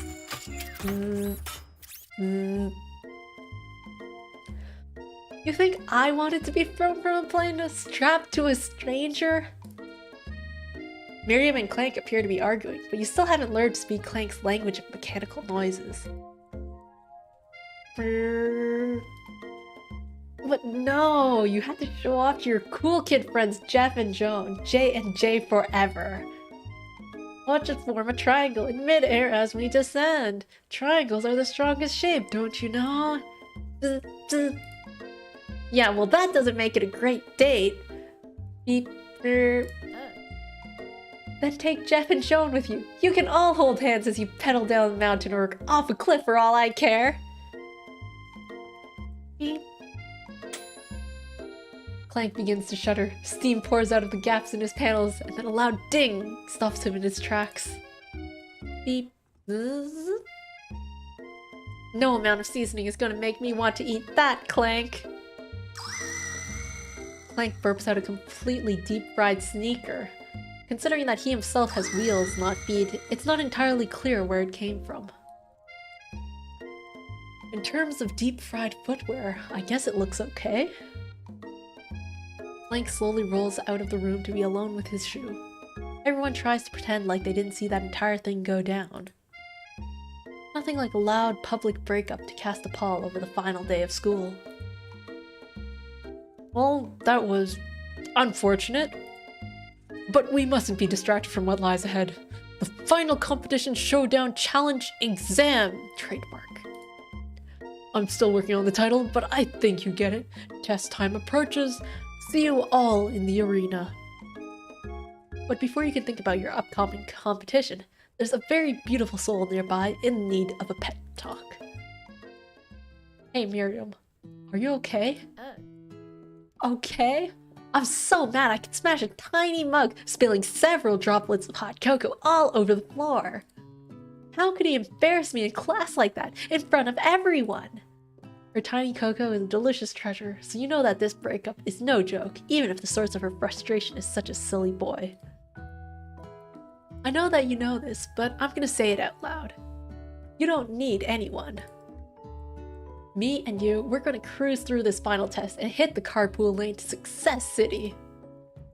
Miriam brightens up, imagining the wind rushing through her short bangs, but she hesitates to embrace the feeling all the way. You're not gonna saddle up on Colonel Sanders' stallion and ride off into the sunset without me. Of course not. Well, maybe, sorta. But I'm sure there's a pony out there with your name on it, and a ranch big enough for both of us and whoever else we want to bring along. If it's not Pop or Clank or anyone else you meet today, tomorrow, or this whole year, so what? You're a special person who shouldn't settle for the first someone to show you a little interest anyhow. Are you getting an ending without the Colonel? I hope I get the Colonel. Miriam gives you a big hug and wipes the tears from her cheeks. I did mess up a lot of choices though, so I might... Who knows, who knows? I should really review my menu for today. I'm going to make a very special soup. And I bet that Professor Dog is gonna love it up. While you were pep-talking Miriam, you completely missed lunch. But that's okay, because you had a better idea of how to spend the time before your exam. You've decided to head to the arena early to practice a dish. This is it, the location of your final challenge. A test of will, a test of courage, a test of talent. and a chance to beat the pants off of Van the supposed man and his eviler counterpart, Ashley. As planned, you begin to run through a quick test of the recipe you've been working on, Ceero's famous chicken pot pie. After practicing for months, making this dish comes second nature to you, and you're able to quickly get a fresh pot pie in the oven. But as soon as you do, your cram session is interrupted by Colonel Sanders. Ceero, what are you doing here? There's still time before the final exam. Oh, just taking it all in. I'm big into visualizing success. I'm looking at my station and picturing victory. The pot pie has begun to bake, and the smell is slowly filling the space around you. Visualizing, huh? That's too bad. I was hoping you were here cooking something delicious. You'd usually happily share your food with anyone who is hungry, but the last time you let Colonel Sanders get in your head, it cost you a cook-off. You decide that it's time to put your cooking above your romantic desires. But that decision gets hard to stick to when the other timer goes off behind you. Well, it's a practice dish. We have to make sure to get it right. So let's fess up. Okay, you got me. I'm doing a little bit more than visualizing. I know. My nose can smell a pot pie from 400 yards. That's an oddly specific distance, but you'd expect nothing less from such an oddly specific man. You knew it was a pot pie just from the smell? Not just a pot pie, but a chicken pot pie. With an all-butter crust. And my nose is telling me something else. Oh no, is it burning? No, I can smell that it was made with a heaping helping of TLC. But it'll probably start burning any second if you don't pull it out. The moment of truth. Wow. It's the best pot pie I've ever tasted. I've always loved country cooking, and I can eat this all day. There's no time left. The final showdown is about to begin. Sprinkles lays down the ground rules. There are no rules. That is... Oh, sorry. There are no rules. That is, except to cook with everything you've got. You step up for the cook-off of a lifetime. You decide that mac and cheese plus the pot pie you've been practicing are just the dishes that'll push you over the edge to victory. Meanwhile, both Van and Ashley are prepping wildly elaborate dishes per their usual over-the-top selves. Miriam has her giant magnifying glass and several sets of tweezers. She's definitely prepared to go big, going small. Colonel Sanders seems to be harnessing his 11 herbs and spices, but he's trying to find a way to improve on something perfect. His original, registered trademark, fried chicken. The original recipe. The intensity in the room starts at a full 10 out of 10 with a frenzy of action. Everyone is calling out really cool special cooking moves as they prepare their food. Wow, this is getting serious. Colonel Sanders batters his chicken as it levitates through the air. Egg wash. Miriam furiously injects ingredients into an itty-bitty pot of broth. Best friend Faster Blaster! Van flexes his pectorals as he chops open a sea urchin. Let's rock and ride! Ashley scoops up her pastries off the tray with lightning speed. Stellar personality spatula! Even Clank gets in on it. Oh snap, Clank can talk? Clank doesn't have a voice. I haven't made a voice for Clank. 5-dial pressure point chicken cooking technique. Wait, when did Clank learn to speak English? Exactly! It's the singularity! It was foretold! We mustn't let it happen, or the appliance uprising will take us all! Self-destruct. Van quickly unplugs Clank and rolls him out the back door of the arena. As you frantically prepare your dish, you notice Ashley has her spellbook out. Is she going to use some dark magic to turn the tide? You've got a book of your own, and you're desperate not to see her win another battle. Should you take this opportunity to fight magic with magic, even if it's almost certainly evil magic? We have to do it the hard way. Colonel Sanders said, if you do it the easy way, it will actually be even harder or something like that. So you have to do it the hard way. Who needs magic when you've got passion? I'm going to do it the hard way. Colonel Sanders sees that you've chosen to win on your own terms, and he gives you a subtle wink from across the room. I believe in you, Ceero! Miriam notices too. And I've always believed in you, Ceero, since we were little kids, because I'm your best friend forever! You turn to notice that Miriam is at your station, cheering for you. Miriam, what about your dish? If you're here cheering, who's cooking? Tiny food? Short cook time. I'm actually already done, so I thought I'd help you. Oh, that's sweet, but... Miriam tosses a handful of spices directly into your boiling noodles. Aha! It's a secret ingredient! However, she doesn't know that you lied and the ingredient was made up. And where in the world did she get Eye of Nude from? The boiling pot explodes, sending Miriam flying backwards. The watery noodles begin to swirl in the air, bubbling up into a dark cloud that thickens and congeals before your very eyes. It is I, Steve, the spork monster. Oh my gosh, Steve. His name is Steve! Steve, wait, what happened to Borgo? You're not here to battle me, are you? We spork monsters aren't many. I think Borgo had the day off, but you have conjured Steve, and I hate to battle, so I'd say you're doing pretty alright. Oh hey, you're in the middle of a cooking competition. I love this stuff. It's better than TV. You crazy kids and your culinary skills really impress me. Mind if I hang out? I'm sorry, Steve, but I'm kind of in the middle of something. Do you mind? Steve the Spork Monster notices that you've got the Grimoire stashed behind your cooking station. I see what you're up to. Crisscrossed some magical items and accidentally summoned me, huh? Yeah, you guessed it, sorta. If you're here, would you mind tossing some fresh noodles in a pot of salted water? I'd love to. I've always wanted to be a top chef, actually. You know, when I was just a little spork pup back in the old country. You can feel Spork Monster winding up to tell a very long and involved story. You don't know exactly where they came from, but it seems like it was probably lonely there. Actually, you know what? Maybe you should watch from the stands. I really need to focus on this competition. I understand. It's kind of like that time in monster school that I had fallen asleep during scare tactics class, and when I woke up... You toss a serious stare at Steve, and he takes the hint. Never mind. I will tell you later. Good luck! Having suffered this huge setback, you don't know how you could ever win. Yo, let's summon some extra power from deep down within yourself. Let's go, let's go! I can do this. I have what it takes. I came here to win! Your hair turns mac and cheese orange as culinary energy flows through your body. Wait a moment.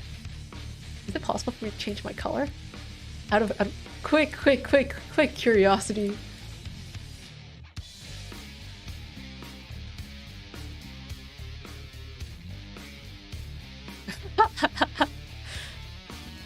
My hair turns mac and cheese orange. Orange. My heart is pure, my hands are steady, my taste buds have been preparing their entire lives for... Yes, Ceero, you are the chosen one. You will avenge me.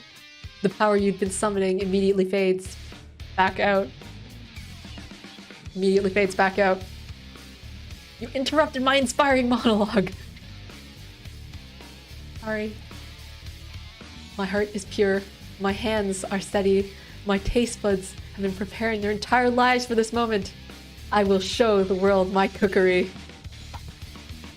You begin to levitate off the ground. Energy courses through your body. You know that with this power, you can do anything. Except turn back time, which would be super useful because while you were powering up, your chicken pot pie overcooked in the oven and can't be served. Oof. But don't worry, dear Ceero. You may have suffered some setbacks, but all is not lost. Impressed with your fortitude, Colonel Sanders decides that you have earned his support. I've been watching you today, and I must say I'm truly impressed. You've been thinking on your feet and rolling with the punches. He steps up to your station and stands right beside you. I'm here to help. All you've managed to make is mac and cheese, and time is almost up, so you're going to need it. But Colonel Sanders, what about the test? What will happen to you? What about the rules? Following the rules has never really been my thing. I follow my heart. What a guy. Colonel Sanders unfolds a delicate white towel to reveal the most delicious fried chicken tenders you've ever laid your eyes on. And besides, sometimes unexpected combinations can have surprising effects that surpass their individual efforts. Whoops, forgot to do his voice. Are you suggesting... Anyways, I'll just go back. If we combine forces, we can form the perfect food union. Time's up, students! By the way, the reason I changed color is because the text said that my hair changed color. So I changed my hair color. Anyways, the time is up. So, with time expired, it's the moment everyone has been waiting for. You must now prepare to present your dishes. A handful of students stand tall, but the class seems incomplete. It seems we're missing some students. Pop? Clank? From off-screen, you hear a pure and innocent giggle that can only come from one student. I'm flying! Sounds like it's coming from that broom closet over there. Miriam, would you mind? Inside of the closet, you see Pop, hanging on a broom hook by the elastic of his underpants. Pop, get down from there right now! Let me guess, did Van have something to do with this? When someone asks for a wedgie, who am I to refuse? I thought a wedgie was a salad. It looks like Pop was eliminated from the challenge, seeing how he didn't cook anything. I can't feel my legs. May I be excused? Sure.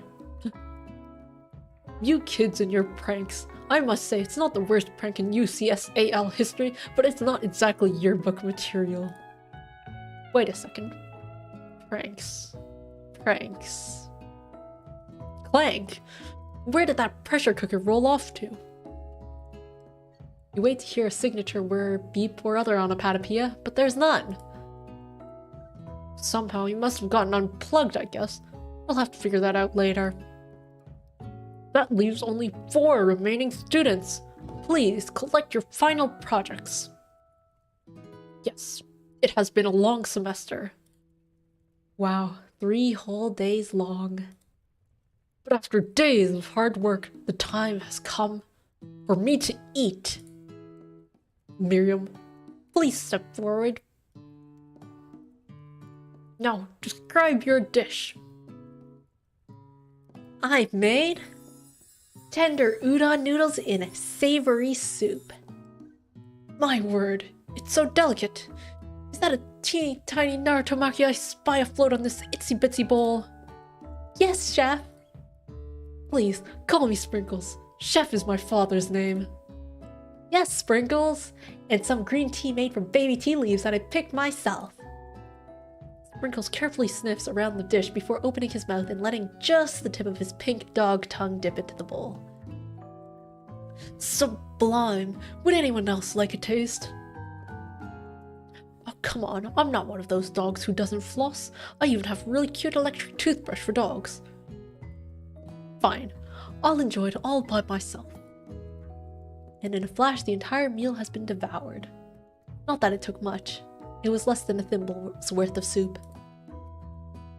A+, rarely do I taste a dish with as much love poured into it as yours.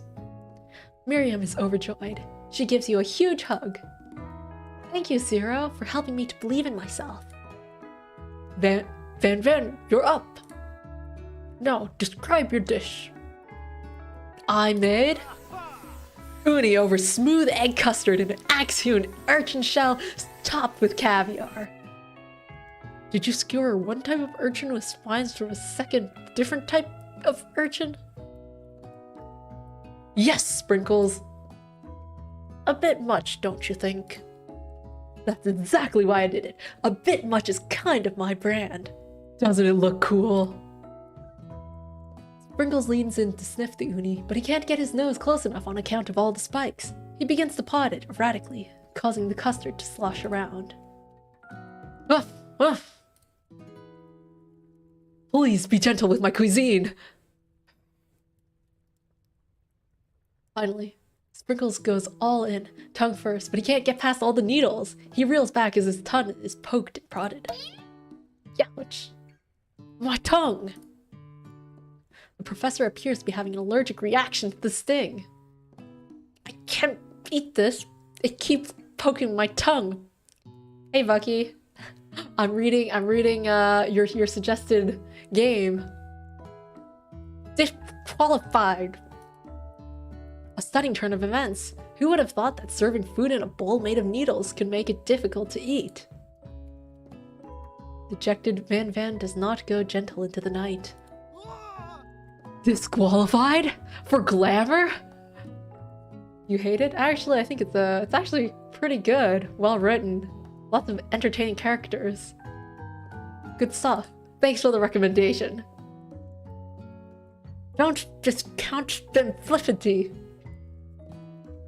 This isn't the last you've heard of me! Before forcing us to endure his swollen tongue for another moment, Sprinkles graciously laps up a bowl of milk. I know. Yeah, I'm a dog and I drink milk. Get over it. Sometimes it helps calm my agitated tongue. Next student! Actually, it's time to step up. Now, describe your dish. I made orange blossom Turkish delight and light rose water syrup topped with French meringue and connected by sugar glass. That actually doesn't sound too bad. Indeed, it's quite delightful. However, I'd ask that you please refrain from eating it or attempting to taste it in any way. It's very fragile and meant to be a display piece. Don't eat the food? At a cooking school? Got toast in your ears or something, Ceero? I told you, it's a display piece. Actually, I must say, it is beautiful. However, this is a cooking competition. At a cooking school. Yeah. Which is why I cooked it, and did an extremely good job cooking it too. I didn't realize that we were having an eating exam. If I wanted to be judged on eating, I'd go to the College of Eating, school for the hungry.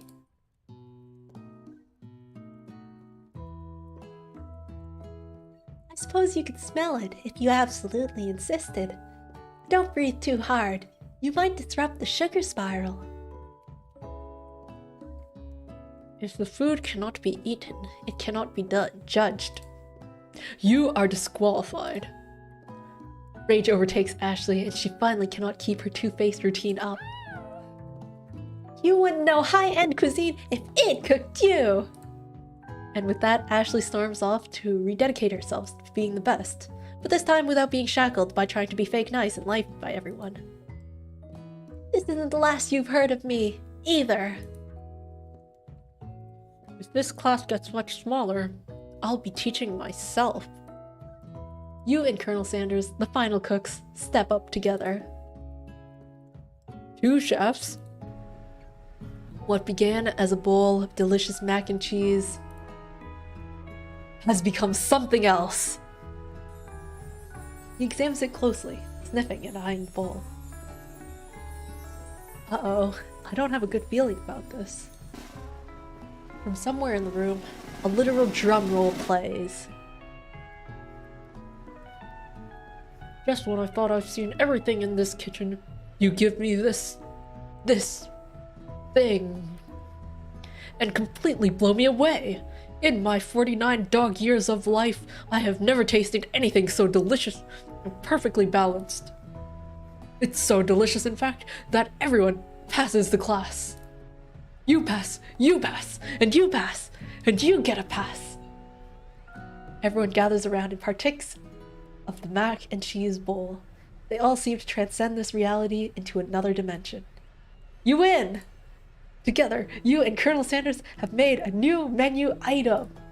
The new menu item is so impressive that even the Van and Ashley are drawn back in by its magnetic fragrance. When they gaze upon your mac and cheese bowl, they admit that you are indeed an excellent chef.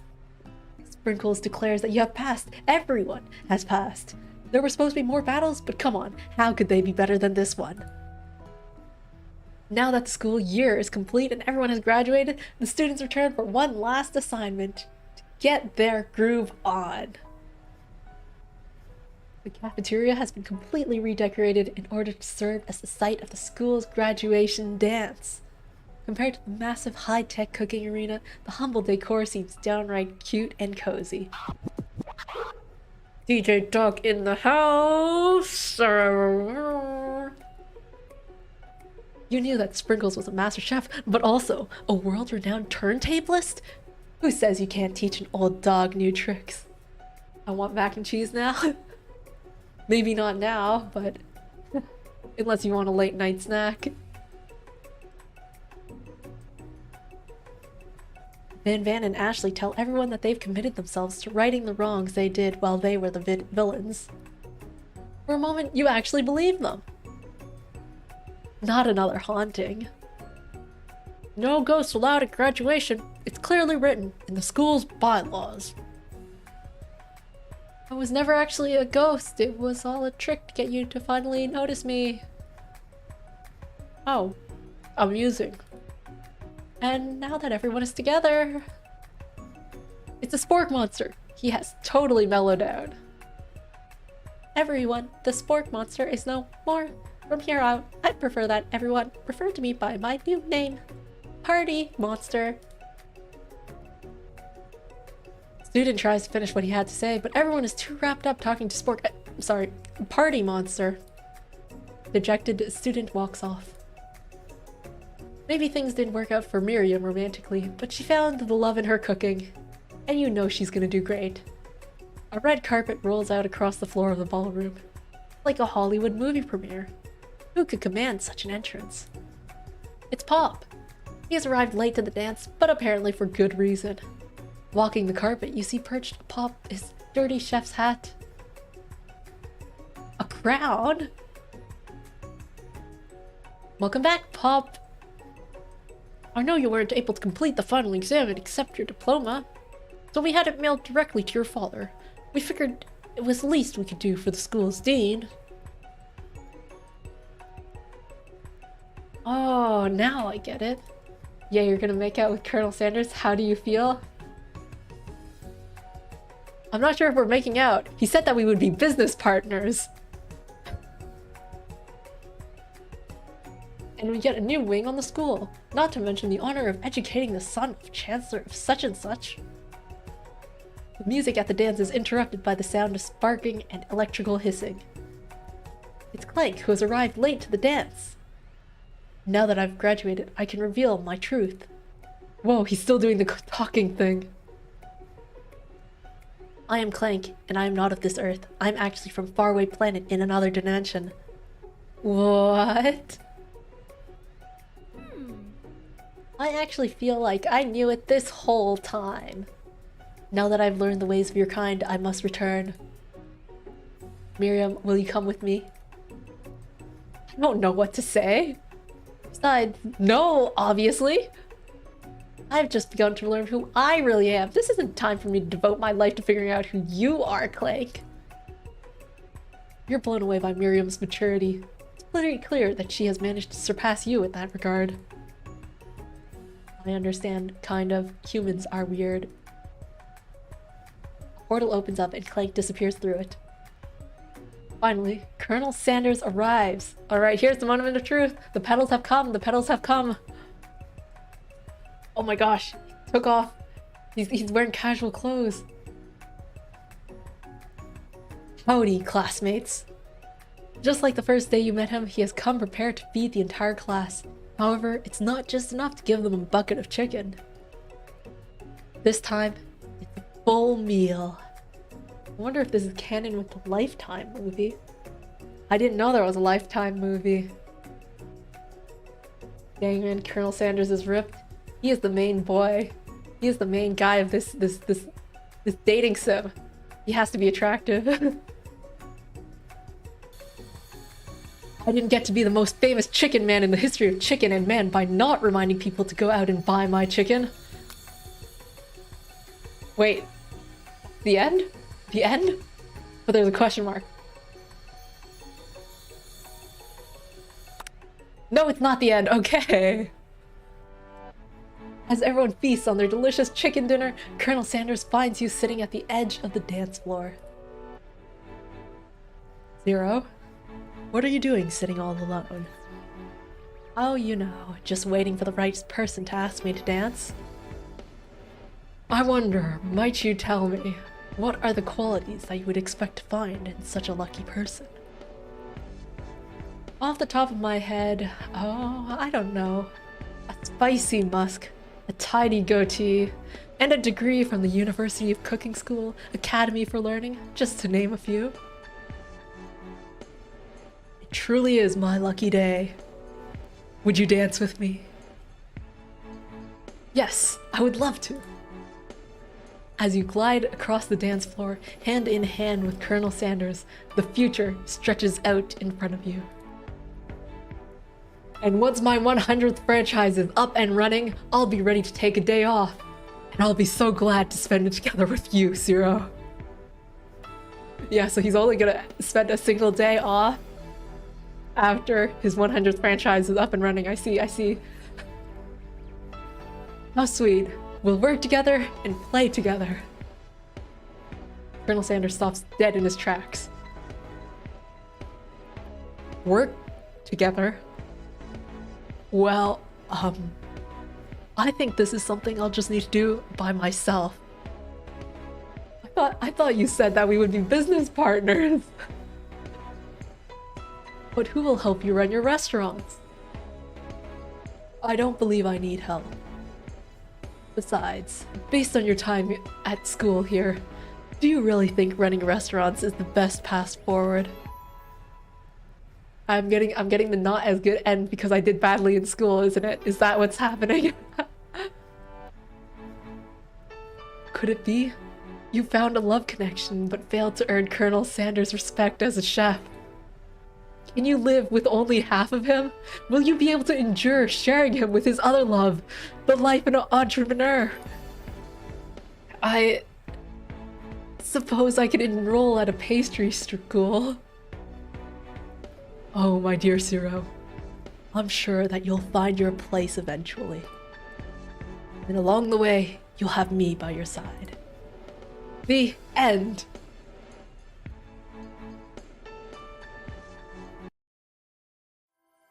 Wow. F. I mean, I got half of him. I'm just not a chef. But what did I do wrong? I answered like... I know I answered one question wrong for sure.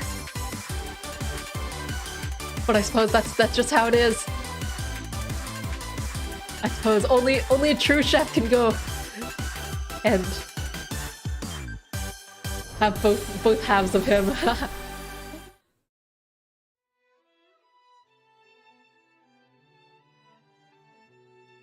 Well, that was an interesting story. Lots of good characters, colorful, entertaining. Some of them don't quite know what they were there for. Think about dating Colonel Sanders IRL. Real Colonel Sanders is probably, yeah, too busy running his hundreds of franchises. You're literally just dating an old man if he's not dead already. You know what? He might be dead already. He's an old man, right? He's been an old man for a while.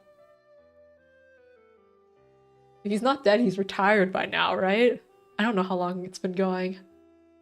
How old is KFC? But I mean, according to this dating sim, he had his mustache and goatee ever since he was a baby. His hair has always been white.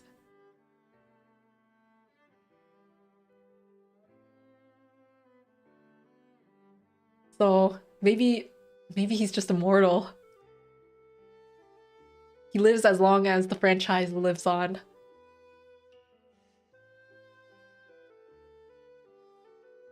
I'm not sure whether I learned anything new about KFC. Or rather than learning something, it's more like there was a lot of stuff there. I'm not sure how much it was fact and how much of it was fiction. Obviously, the magic is fiction.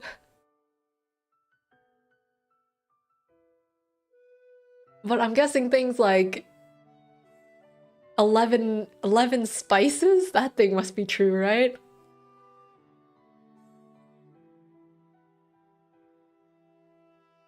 Alright, well... Too bad you couldn't seduce Colonel Sanders into giving you the chicken recipe. Actually, he did give the secret ingredient. He didn't give everything, like the recipe, but he gave the secret ingredient. It was censored, though. So, like, you guys can't see it.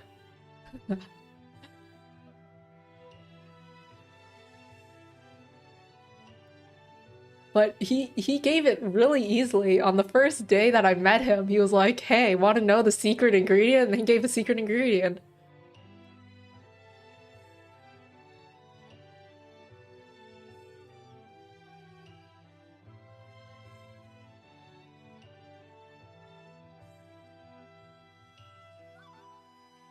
Alright.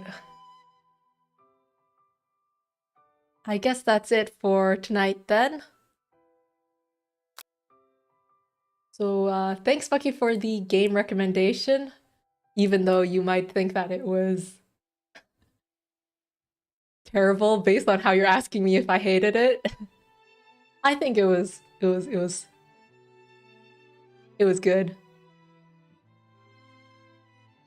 Especially the length is like perfect. Finished the route in 2 hours, which is my usual stream time. So I'll let you guys play other routes if you're interested in it. That will be the one stream that I do for this, so... Anyways, thanks for watching. You guys came in at, like, a really nice moment.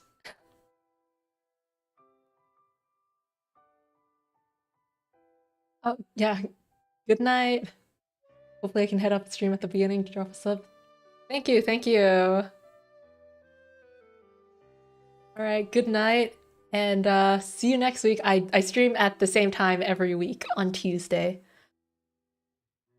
Alright, yeah, good night, bye-bye!